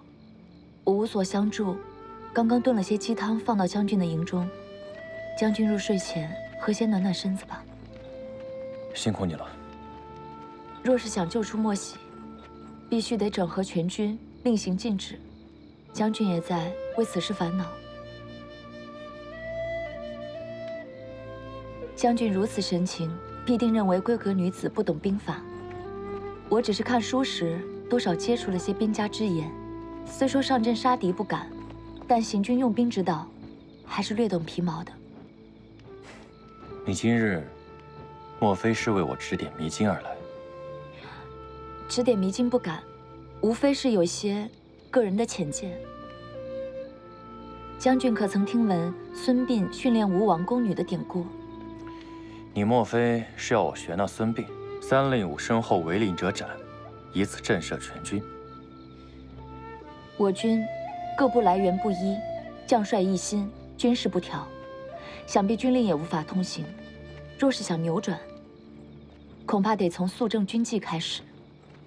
但这么做的话，应该会得罪各个援军背后的势力，与将军的仕途不利。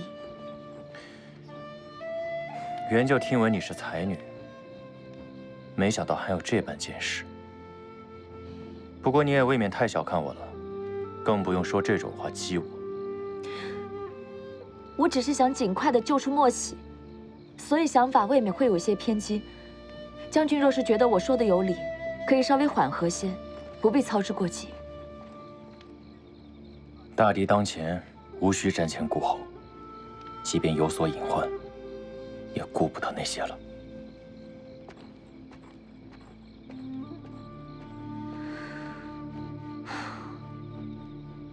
这是在拿仕途去赌，哪怕是赌赢了，以后的名声也会大不如从前。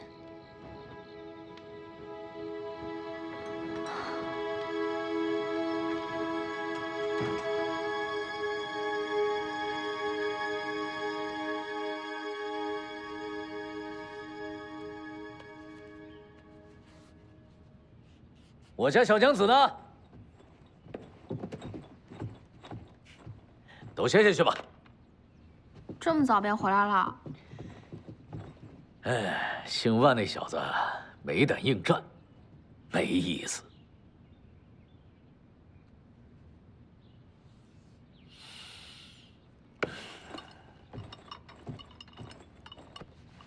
你又要做什么？我都辛苦半天了，你还不得犒劳犒劳我？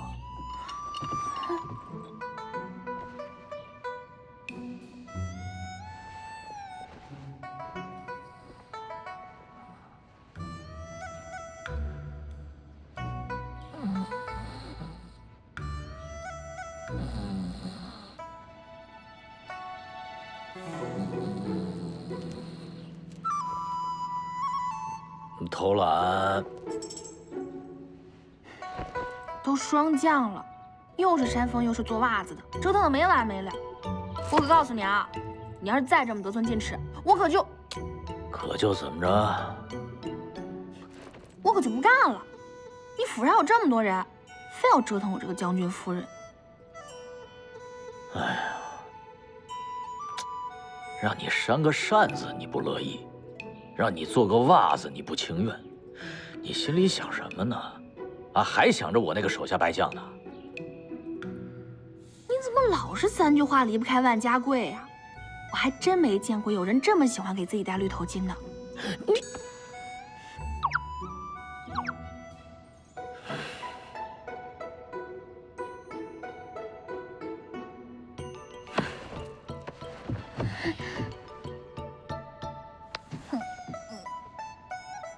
反正你知道谁是正经夫君就行。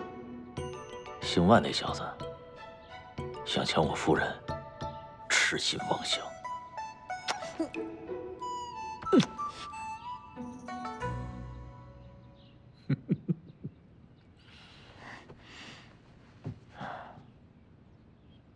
对了，带上你那些袜子，跟我出去一趟。又要做什么？巡视军营。谢谢夫人，谢谢小娘子。将军说了，夫人为了我们将士们，亲自给大家做了些袜子啊！大家伙排好队，不要抢。谢谢娘子，夫人亲手做的。谢谢夫人。我也有。夫人的手艺没得说呀，我们穿上真是足下生辉，是不是？是啊，是啊，足下生辉。你们这帮兔崽子啊！这穿了夫人做的袜子，骨头都要轻3斤了。穿上夫人做的袜子，我们万死不辞。夫人给你们绣着莲花，佛法里有祈福之意，保佑你们平安凯旋。平安凯旋，平安凯旋，平安凯旋，平安凯旋，平安凯旋，平安凯旋。将军和夫人如此看着我们，别的不说了，上了战场，我们一定奋勇杀敌，得胜而回。得胜而回，得胜而回，得胜而回。好，得胜而回。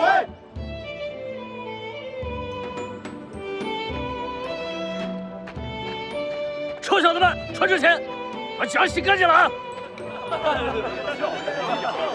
好洗洗。怎么了？没想到你还挺能扯谎的。我没扯谎，这莲花绣确实是有忽悠之意。可你跟他们说是我亲手绣的，他们听了感动不已。我根本就没那心思，何必白费人情呢？将士们，恶战在即，这一双袜子能够提振士气，何乐而不为？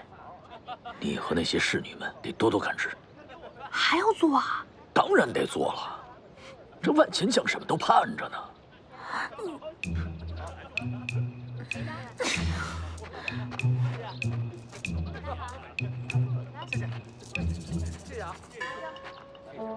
将军，您为何非要逼夫人亲自做女工？吓唬吓唬他。那么多双袜子，哪能指望他一个人呢？让他多忙活忙活，就不会琢磨着怎么逃跑了，也不会惦记那行腕的。可属下觉得您这是在暗中报复啊！而且夫人她是吃软不吃硬的，您这么逼她，她只会越来越生气。反正他也不喜欢我，再生气又怎么样？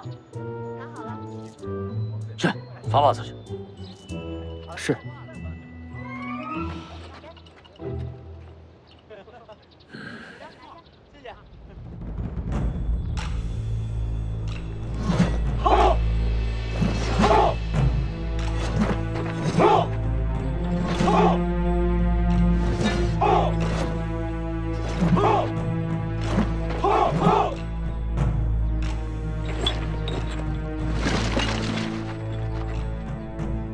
不错，士气可嘉，配合也比先前好多了。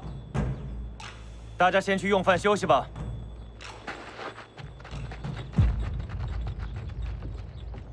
都退下吧。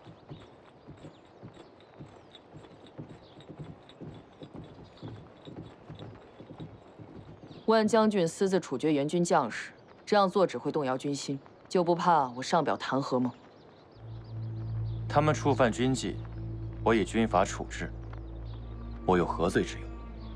万将军大权在握，但我还是得提醒一句：你为立威一口气杀了20余人，军纪严明之余，也得罪多方势力，之后在朝堂上恐怕难以立足。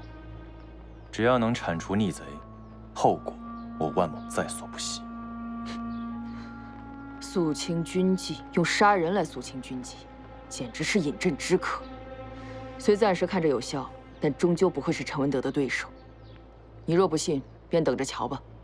话不投机半句多。监军请吧。再提醒万将军一句，战事已经焦灼了一段时日，我方将士也阵亡不少，留给你的时间不多了。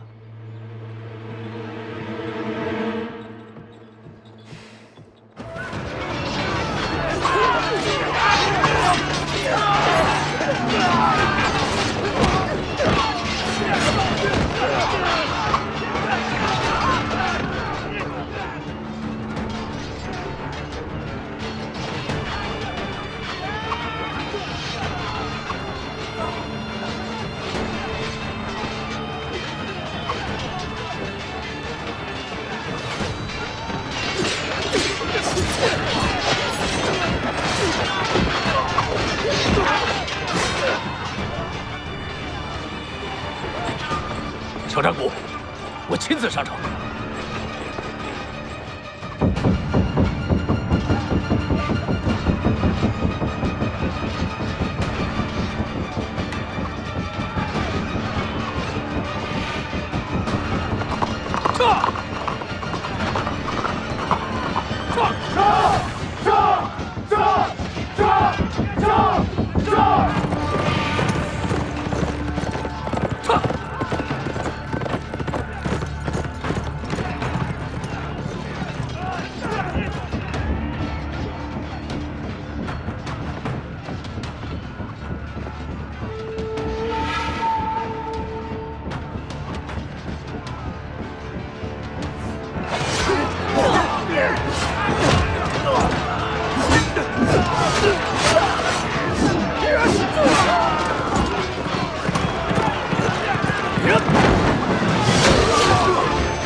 是你。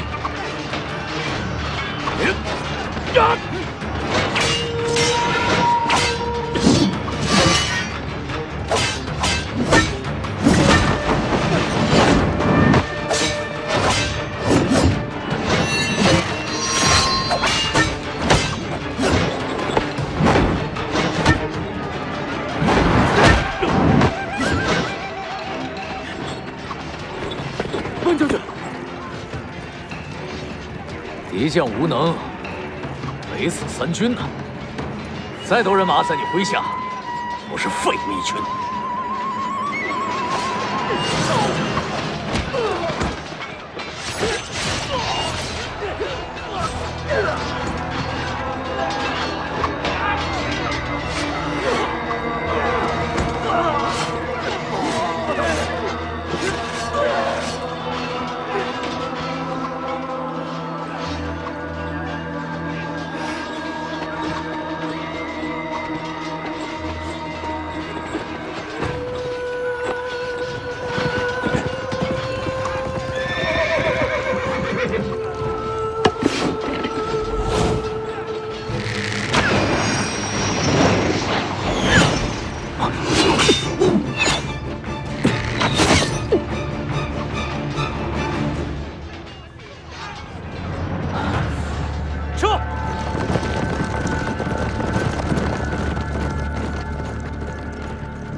你想干什么？我想干什么，你会不知道吗？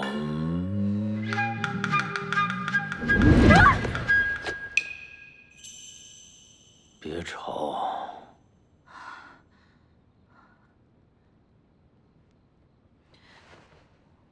你这胳膊怎么了？让人砍了？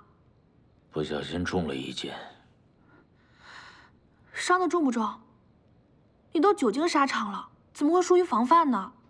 而且你是主帅，怎么还要亲自上阵？当真是不要命了。这一箭是你心上人射的。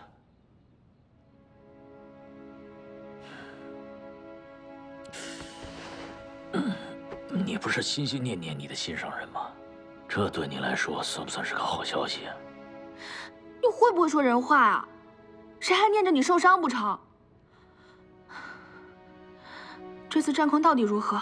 怎么连你都伤了？我要是败了，你是不是会回到万家贵的身边？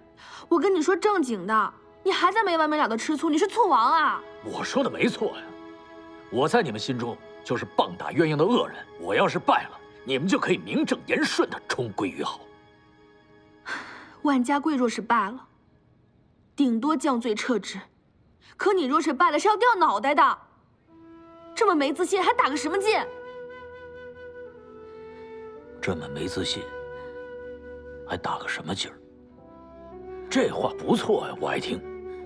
这句话是金句，就应该抄他个千百遍了，给那些刺史们都瞧瞧。你说的对，我要是败了，是要掉脑袋的。今日虽然中了一箭，但我军大获全胜，而万家贵溃不成军，也算是痛快。也不知道朝廷军那边如何，这都是娘生父母养的，一场交战下来，不知道要有多少条人命。都是娘生父母养的，却不得不自相残杀。不过万家贵本人没什么事儿，一个玉面将军，擦破点皮，你们都会心疼的吱哇乱叫的。哼！不过这次就算不死，也会脱层皮的。接连吃了败仗，会被问责。钟玉琪刻薄寡恩之人，怎么能给他好果子吃呢？哎，好了，喝口水去。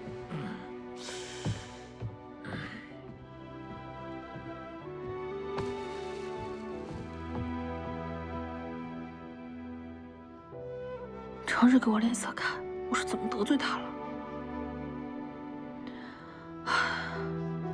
真是怪了，我根本就不怕他，怎么现在一吵起来，心里却有点难受？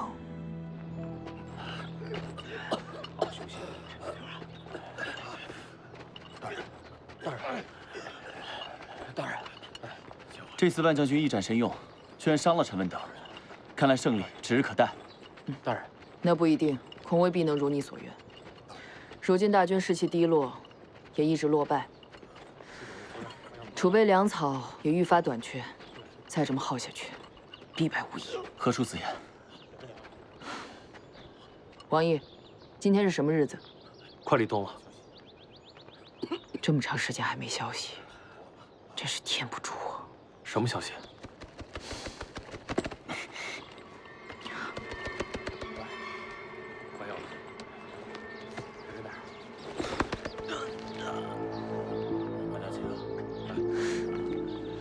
天助我也！这仗我们赢定了。哦，是相爷另有部署吗？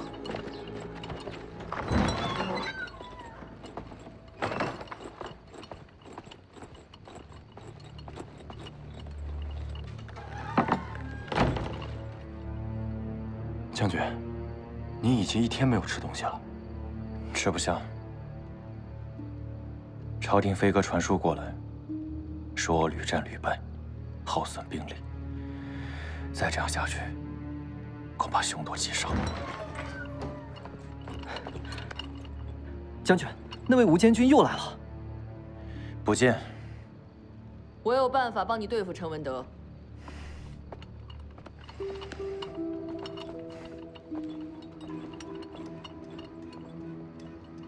监军不知非起莫入的道理吗？都火烧眉毛了，将军还有闲心在这里挑刺？看来这一仗还是没有打掉你的锐气。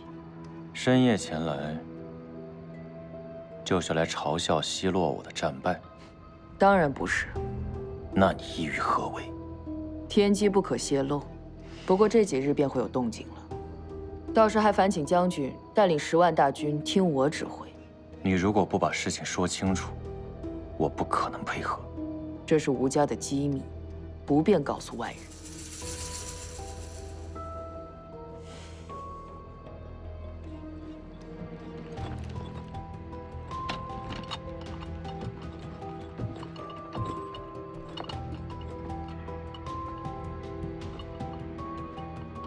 你怕死吗？怕。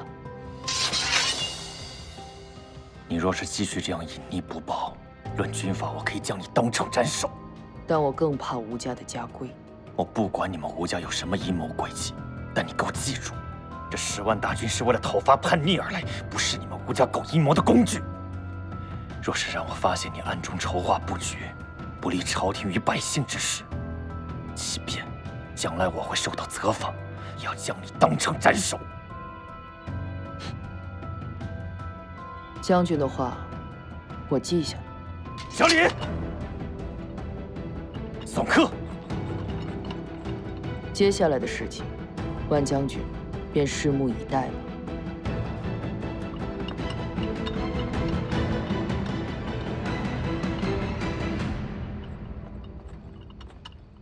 派人盯紧他，我要看看吴家的葫芦里卖的什么药。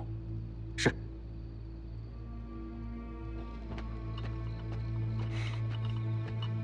怎么样？万家贵不肯配合，那可怎么办？这军中除了龙象军，还有各州人马。万一万家贵不配合，到时候仗打赢了，这铁矿该如何收归于侯爷麾下？我不会让这样的事情发生的。他不肯配合，便只能退位让贤了。他可是将军，比将军大的官多了去了。再不行，还有圣上出马。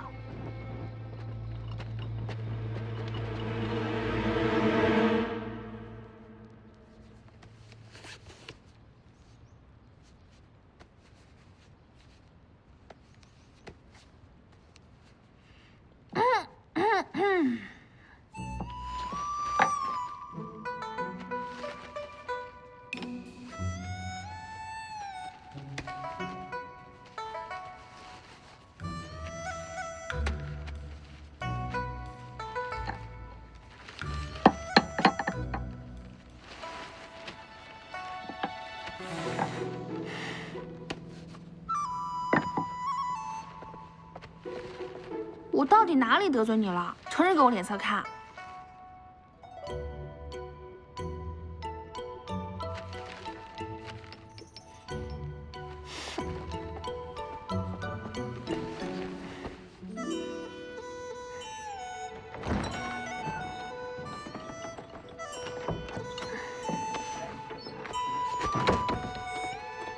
将军。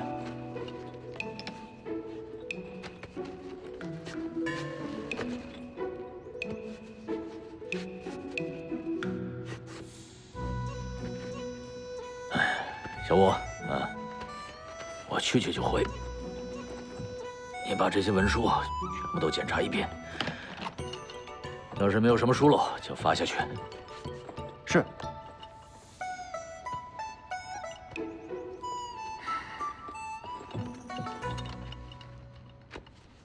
夫人，这几日将军的心情都不太好，你可知是为何？他又生我的气啦，难怪这几日冷冰冰的。将军对您的心意，想必夫人也看得出来。就算是块石头也该捂热了，更何况是人心呢？夫人若是一时还不能接受他，便也罢了，为何要反复与将军置气呢？他为何生气，我怎么知道？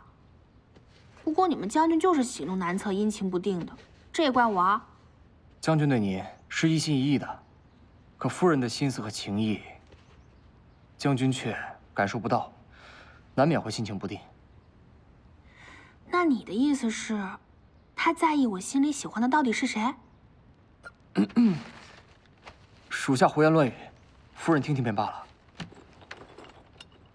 属下已经看完了，还有公事要办，告辞。哎，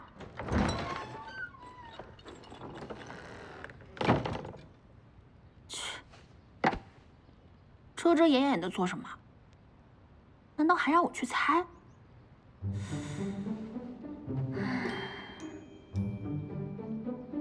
难道这个陈文德喝甘醋，还越喝越认真了？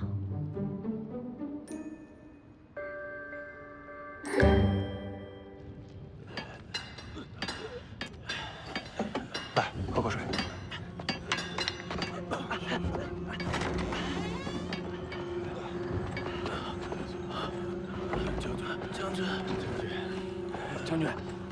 将军，哎，坐。将军，病倒的将士们都是脸色发青，浑身无力，不时伴有惊厥抽搐，身体发热，但又不像是感染风寒。他们这样有多久了？已经有3日了。军医也来过，但也说不出什么病。3日之前发病，有多少人有这样的症状？3日前只有5人，但到目前也有30多人了。这几个兄弟都是新得的病。30多人。陈林，去把全城的大夫都给我请过来。遵命，快去。都坐下，都坐下。谢大人。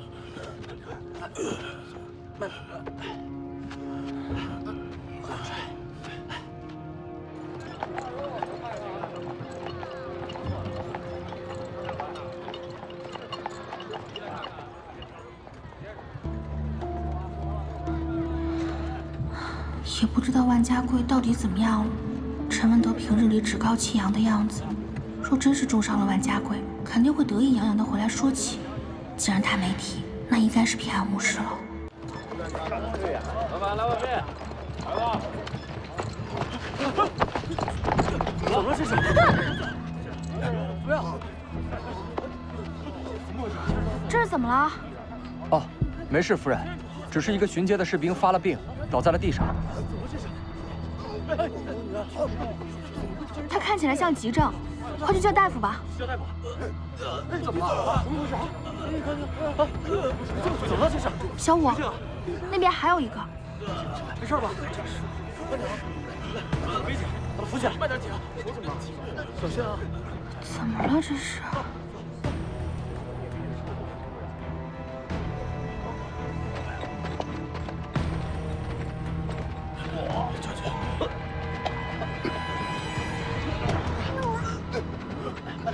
拿水来，将军。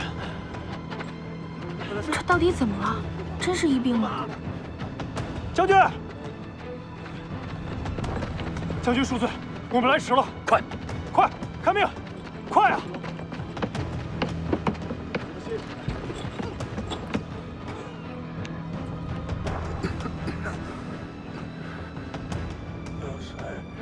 病人他怎么样了？大夫，可有看出什么端倪？看着不像瘟疫，但确实又倒下一片。病人抽搐昏迷，一日比一日严重。我等也不知得的什么病。就算不是瘟疫，这次染病的速度不出几日，这青州城就要沦陷呢。能找到这病的来源吗？来，盖上。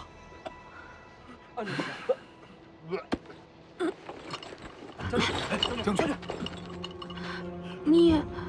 我没事，脚下打滑，没事。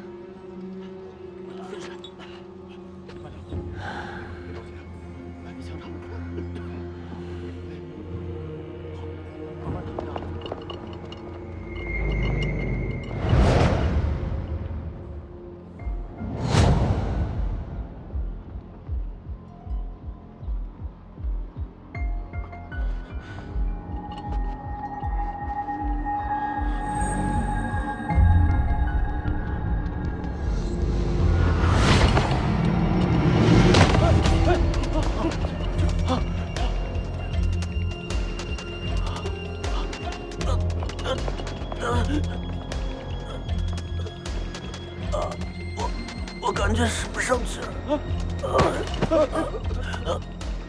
救我！救我！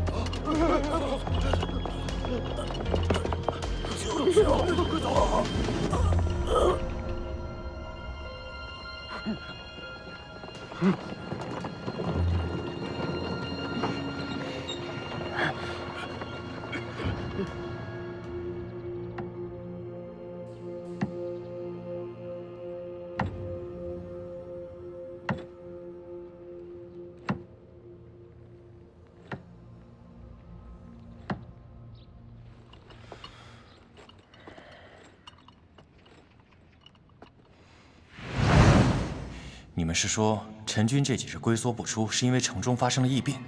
是将军，城中病倒已有上千人，今日还有城楼的守将因病倒掉下来摔死，这不乱套了吗？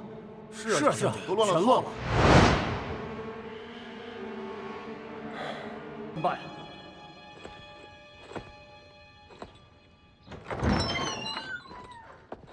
请。天降红雨了吗？万将军竟然主动请我过来。庆州城的怪病是你做的吧？天降灾祸，与我何干？不过虽说是老天降灾，也说明圣上气运正盛。谁要胆敢与朝廷作对，都是自寻死路。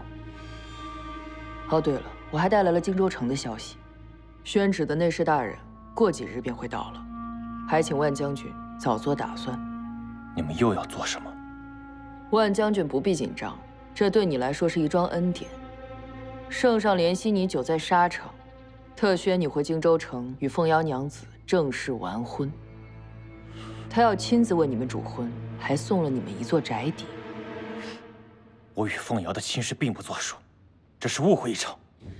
凤瑶娘子一心为你守节，你们在庆州也历经磨难才得以重逢。吴相对圣上说了你们这一段故事之后，圣上感动得热泪盈眶，故特意宣你回京。怎么，你敢无视圣命？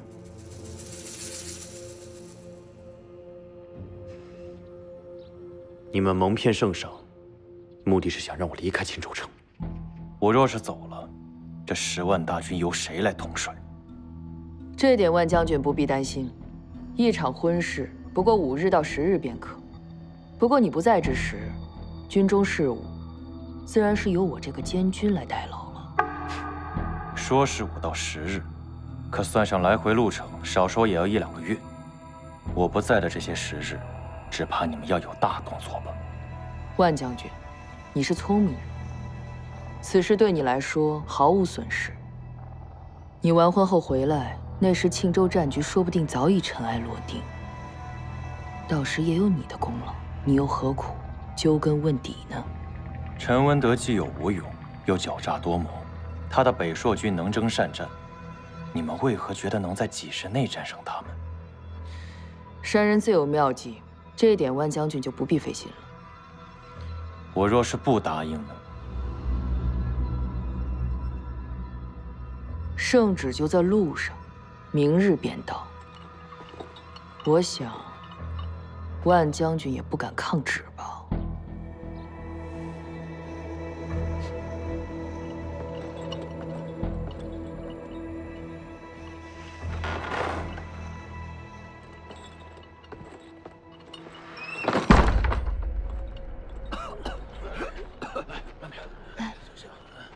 慢点，不是，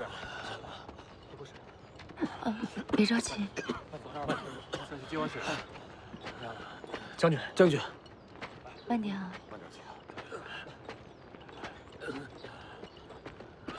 坐起来。将军，将军，快歇着吧。将军，大家都歇着吧。将军，先坐。来碗水。来了。 喝了药就好了。来，慢点起啊，忍一忍。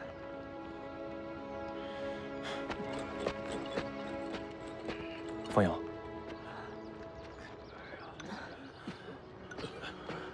万将军，跟我出来一下吧。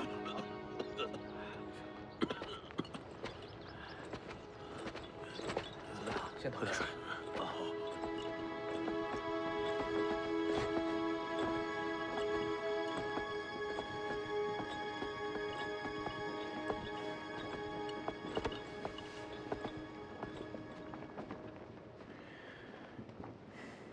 风友，我有一事要与你说。上上赐下恩典，要亲自为我们主婚。这……上上不知内情，恐怕当真会以为是装恩典。我想这时提起此事，目的只是要夺我帅权，来实现他们的阴谋，实在是用心险恶。风友，我不是不想娶你，而是因为…… 经历了这么多事，我早已经心如死水。何况现在莫喜还未救出，哪有心思想其他的？如果今日站在这儿的人是莫喜，你肯定不会像现在这般避之有恐不及吧？你知道吗？你每次这般模样，我便觉得自己一无是处。都是我有负于你。你也不必跟我道歉。在军中这些时日，我也想明白了。我只恨自己没用，只恨我自己救不出莫喜。但我现在只想做些力所能及的事情。我跟着军医学了一些药理。 帮忙照顾着伤兵。他说我颇有天赋，我将来或许能当个女医也说不定。士别3日，当刮目相看。以前是我小瞧了你，现在我要向你道歉。你真的不必再三向我道歉的。现在当务之急，就是救出莫喜。在救出莫喜之前。 我不会回荆州城，也不会成亲的。可是圣旨不是就到。我想到个法子。之前军医说，我们营中也有10几个感染与庆州城同样怪病的士兵，他们现在正在被隔离养伤中。我若是去照顾他们，便也有染病的风险。 那自然不能负荆面圣，他们的阴谋便不会得逞。万万不可，这太危险了。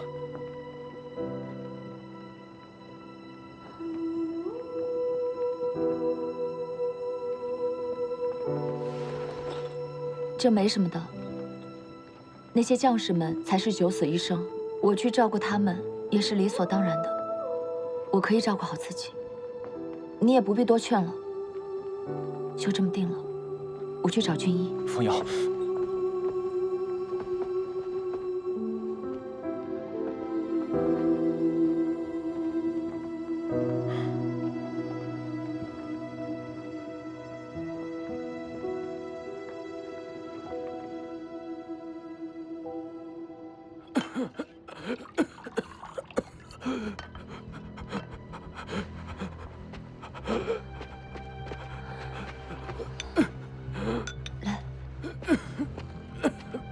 来来来，慢点啊！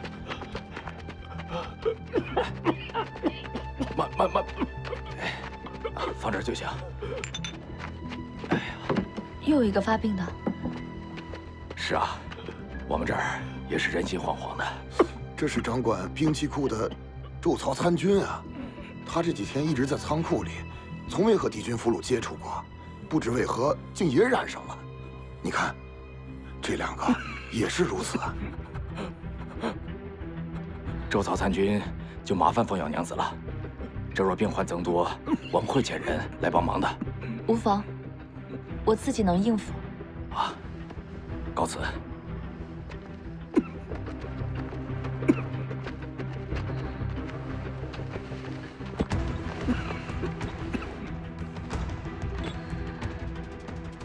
没有与庆州城士兵接触过的人也染上了怪病，这究竟是怎么一回事？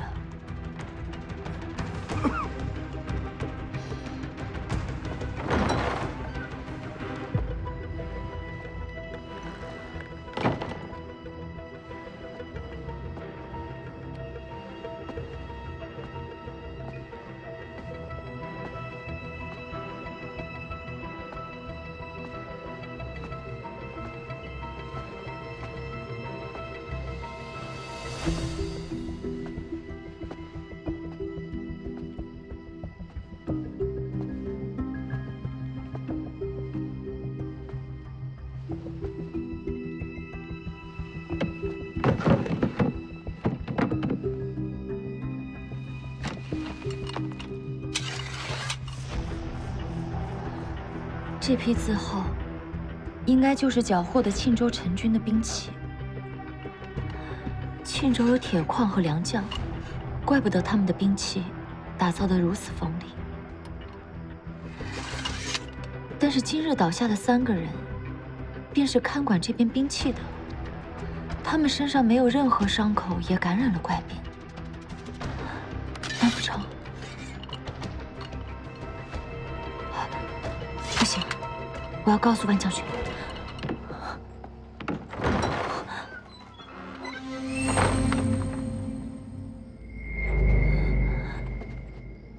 凤瑶娘子，你不去照顾伤患，跑到军中要地，意欲何为呀？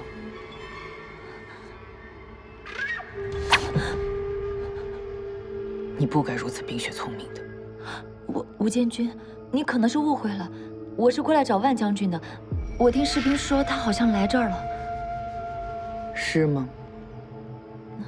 凤瑶，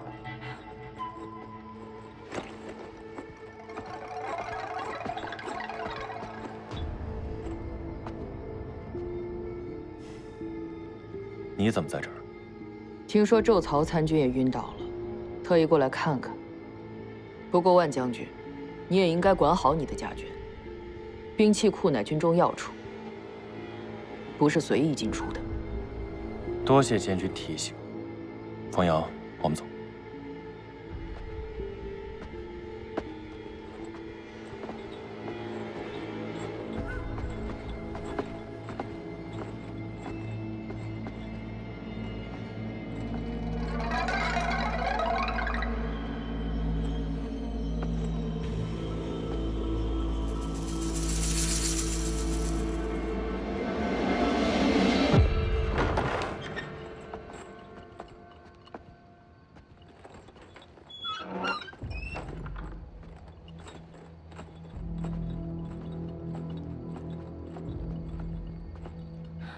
那个吴银，他刚才想要杀我。放心，我在这儿，他不敢乱来。我怀疑那批铸造的兵器上面有毒。周曹参军也是因为触碰了那个兵器才得的怪病。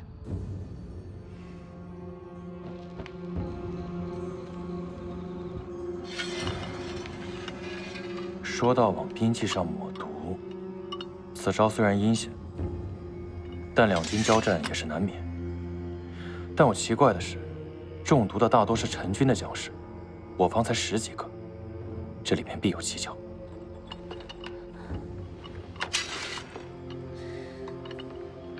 庆州的兵器，大多数由铁矿的生铁铸造而成，但你看这上面的箭油，想必他们应该是在油里下了毒。我这就找军医，抓紧查清这毒的来源。莫喜现在也在庆州，我担心他也有可能染上这个怪病，有没有可能派人跟他知会一声，哪怕就说一声，告诉他这个兵器上有毒？你莫要心急，此事要慎重。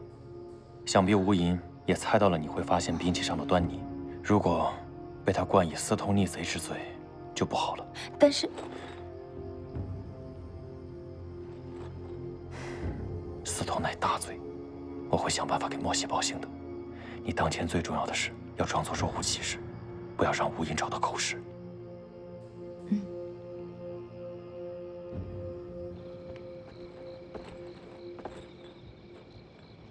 你好好安歇吧，不要再多思多虑了。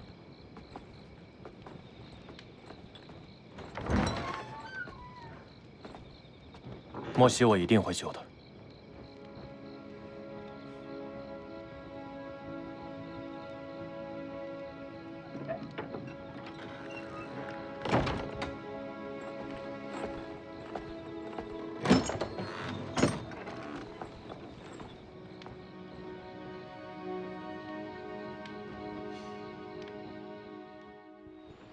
臣多谢圣上恩典。万将军请起。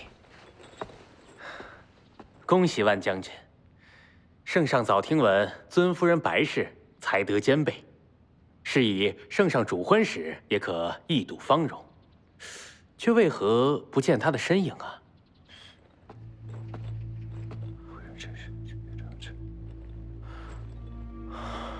没想到万夫人如此深明大义，竟亲自照顾染病将士，真是可敬可佩呀。此病起因尚不清楚，但发起病来却相当凶险。如此一来，只好辜负圣上的美意了。毕竟圣上的龙体更为要紧。啊，万将军夫妇都深明大义，既如此，下官这就回京禀告圣上。告辞。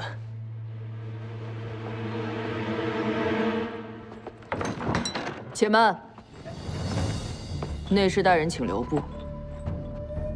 下官听闻有圣旨到了，恭喜万将军，即将面圣了。多谢。万将军深受将士们爱戴，夫人白氏更是救死扶伤，有口皆碑。这等喜讯要是传遍军中，必定会振奋军心。内侍大人，请。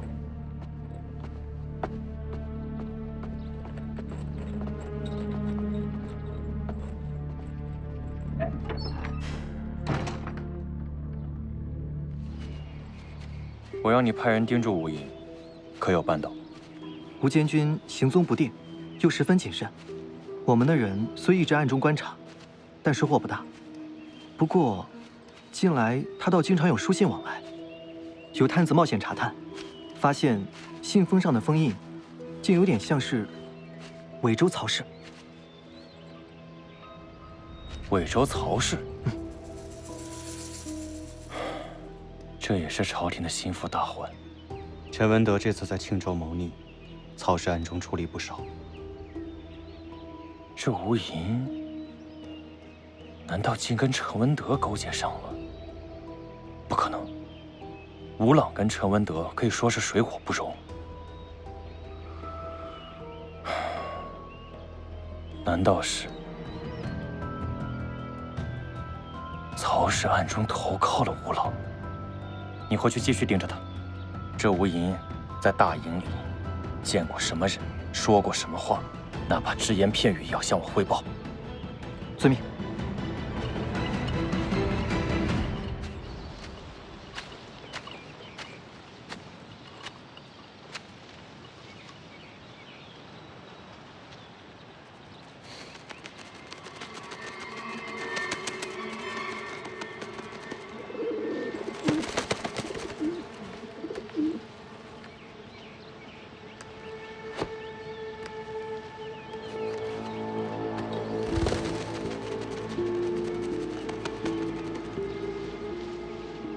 万家贵和白凤瑶的婚事，众人皆知。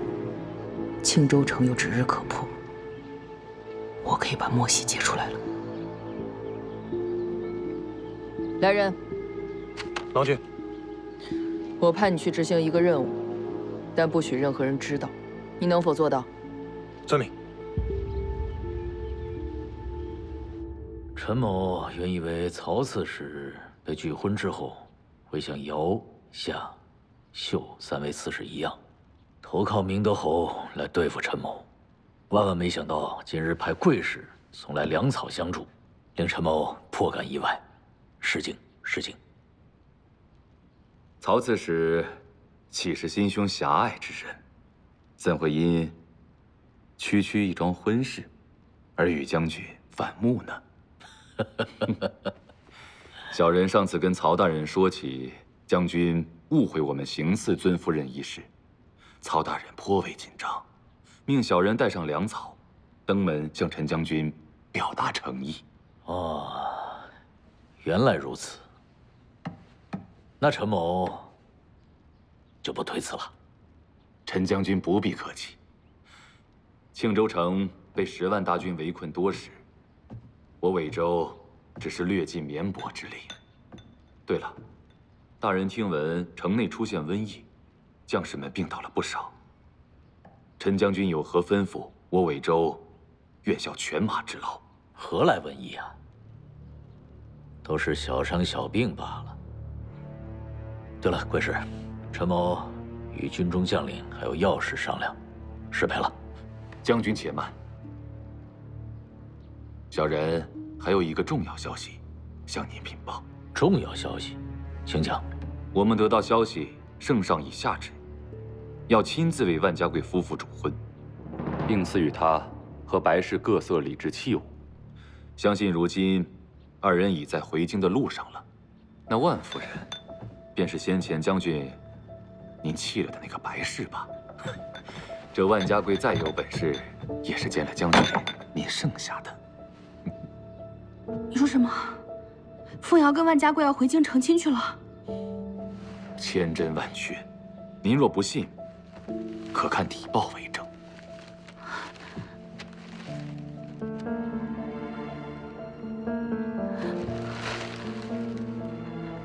怎么会这样？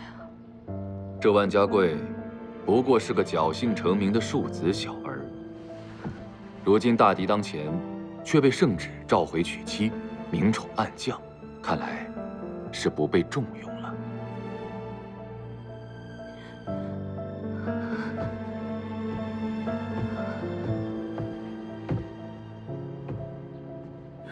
陈将军，在下告辞。不送。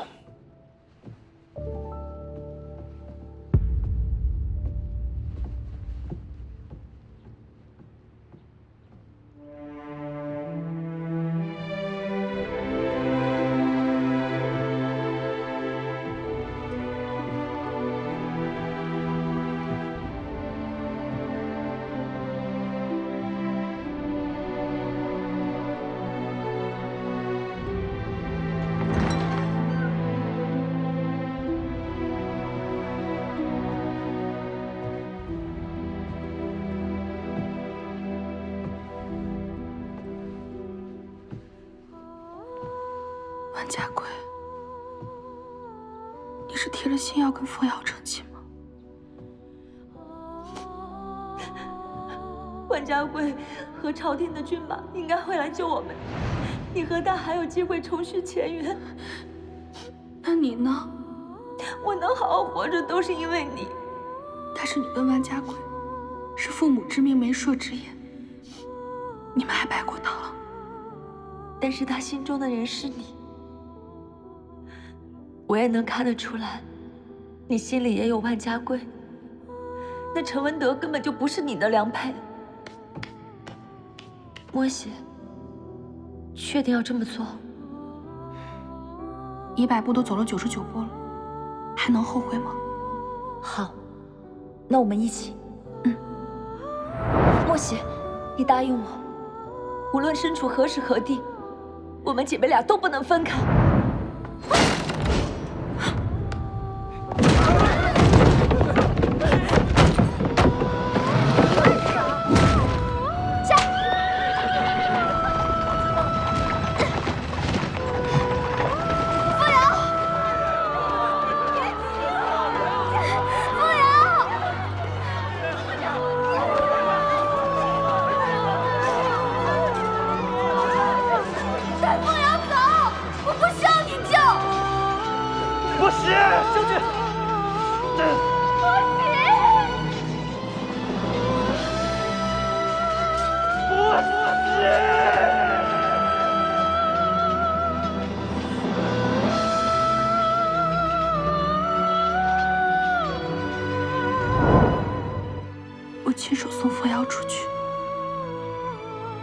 没想到却成全了你们。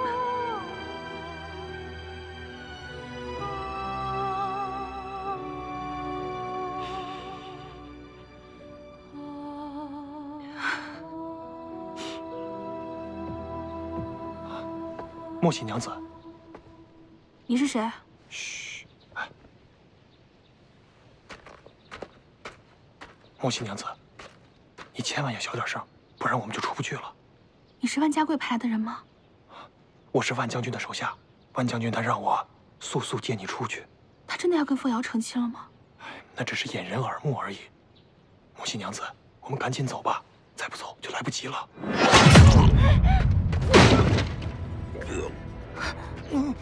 是你？谁派你来的？你要是拔了，他立刻就得死。谁派你来的？我也。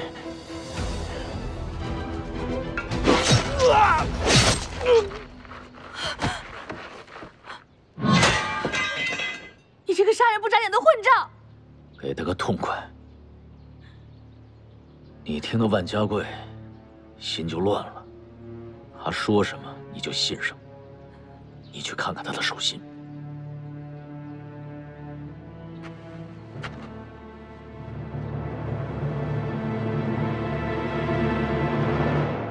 这是是迷药，想把你迷晕了，带出去。当你听到万家贵成亲的消息的时候，你心神不宁，他就趁虚而入，跟了上来，你早就被盯上了。你为什么心里总惦记着万家贵？你忘了我才是你真正的夫君吗？啊！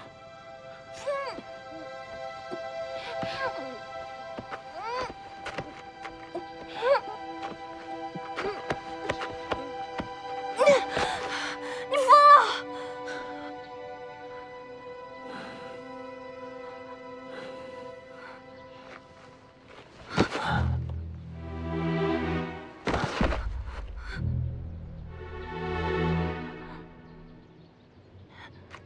陈文德，陈文德，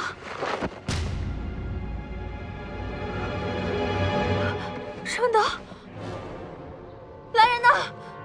来人呐！陈文德，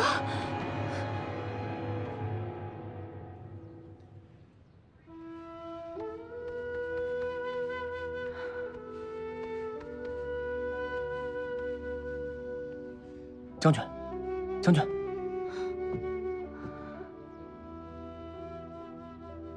平日里威风八面的，怎么说倒就倒了，跟纸糊的似的，吓死个人了。我怎么了？小五，快去看看药好了没有？哎，夫人。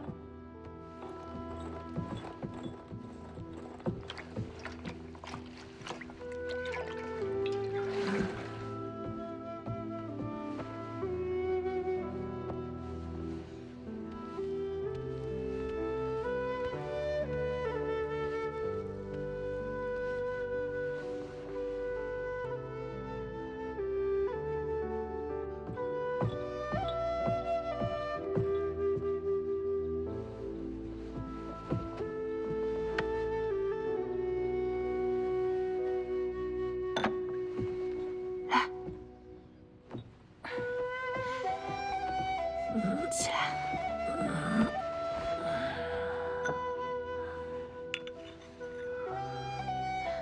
我到底怎么了？说实话。大夫说，你也得了那种病。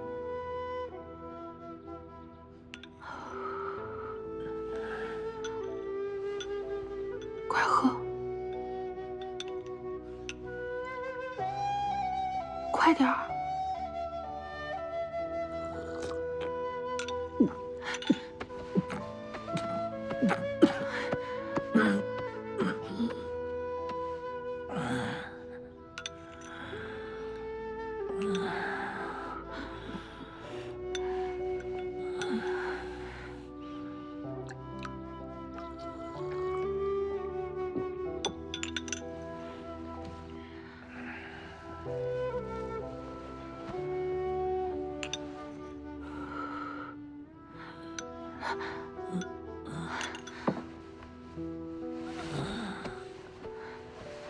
慢点。莫西，药我已经喝了，别哭丧着一张脸了。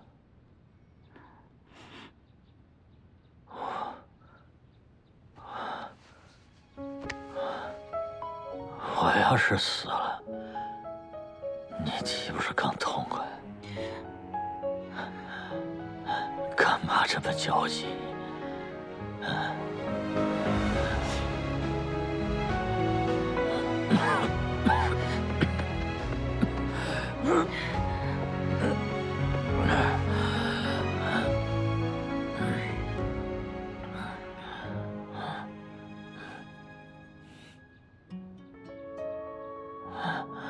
我知道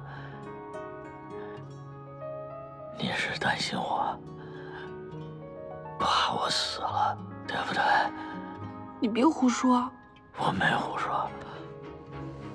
你手里的地包去哪儿了？万家贵要诚心的地包，你原本牢牢地攥在手里。你看我病了，急得跟什么似的，那地包早就不知道扔哪儿去了。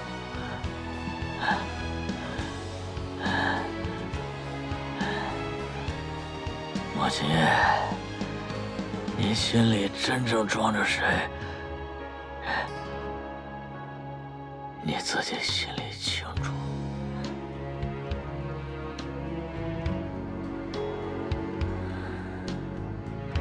我没有。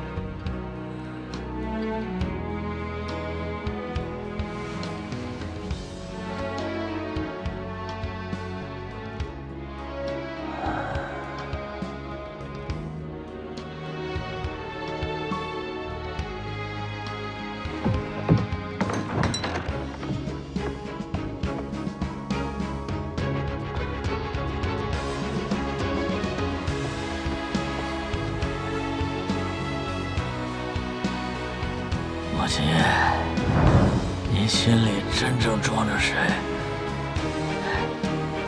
你自己心里清楚。我在意他，不可能的。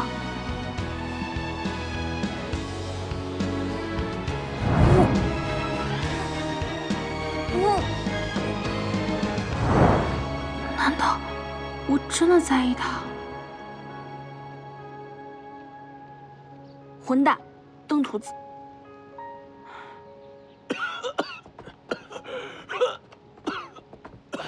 这是怎么了？哦，慢点啊！见过夫人，他们也是得了那种怪病，这成日昏迷，身子越来越热，还虚弱无力。我们也只好先将他们抬出去。大夫不是说了，这病不过人，为何要抬出去？大夫是说过这病不过人。但得了这种病，这身子骨一天比一天虚弱，这在大家的眼皮子底下煎熬着，实在影响士气。我们也只好先将他们抬到百姓那里，出点钱，让他们好生照顾。好吧，那便不打扰你了。这是我的一点心意，让人家好好照顾他们。哎，谢谢夫人。去吧。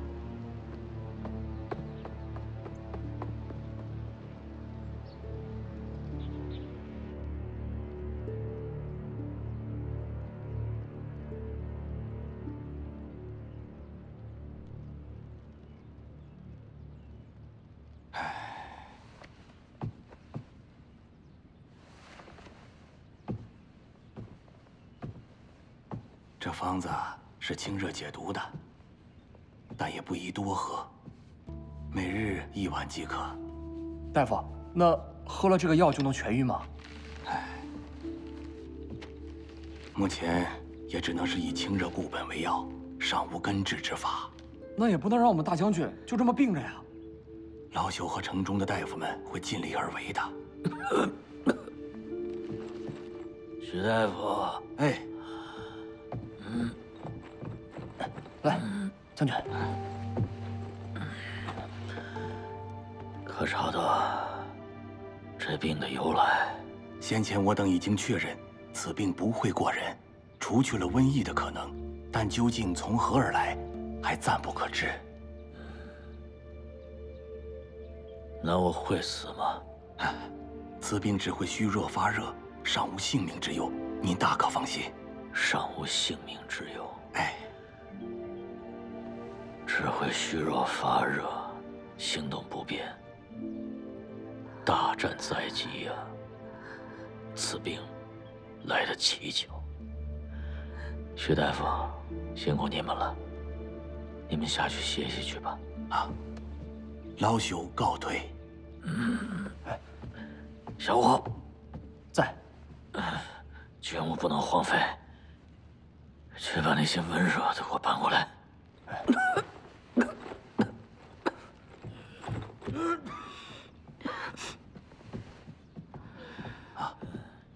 夫人，辛苦了。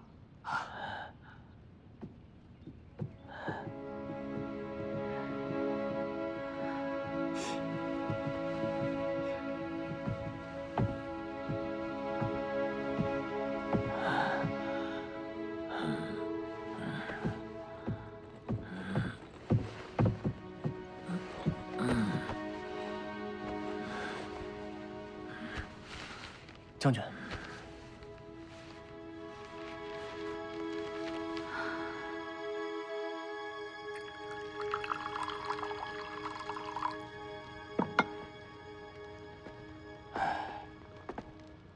哟，夫人，您这是？哦，我起得早，所以来看看药熬得怎么样了。药已经好了，我正要给大将军送过去呢。不用麻烦了，我替您送过去吧。行，那就有劳夫人了。大夫，他的病到底会不会好？这病实在是蹊跷，我等也尚且不知其中的深浅。说句不中听的，也只能是先用药物吊着。夫人也不要太担心，此病虽然蹊跷，但尚无性命之忧。只要多过些时日，我等定能找到医治之法的。那就麻烦各位大夫了。应该的，应该的。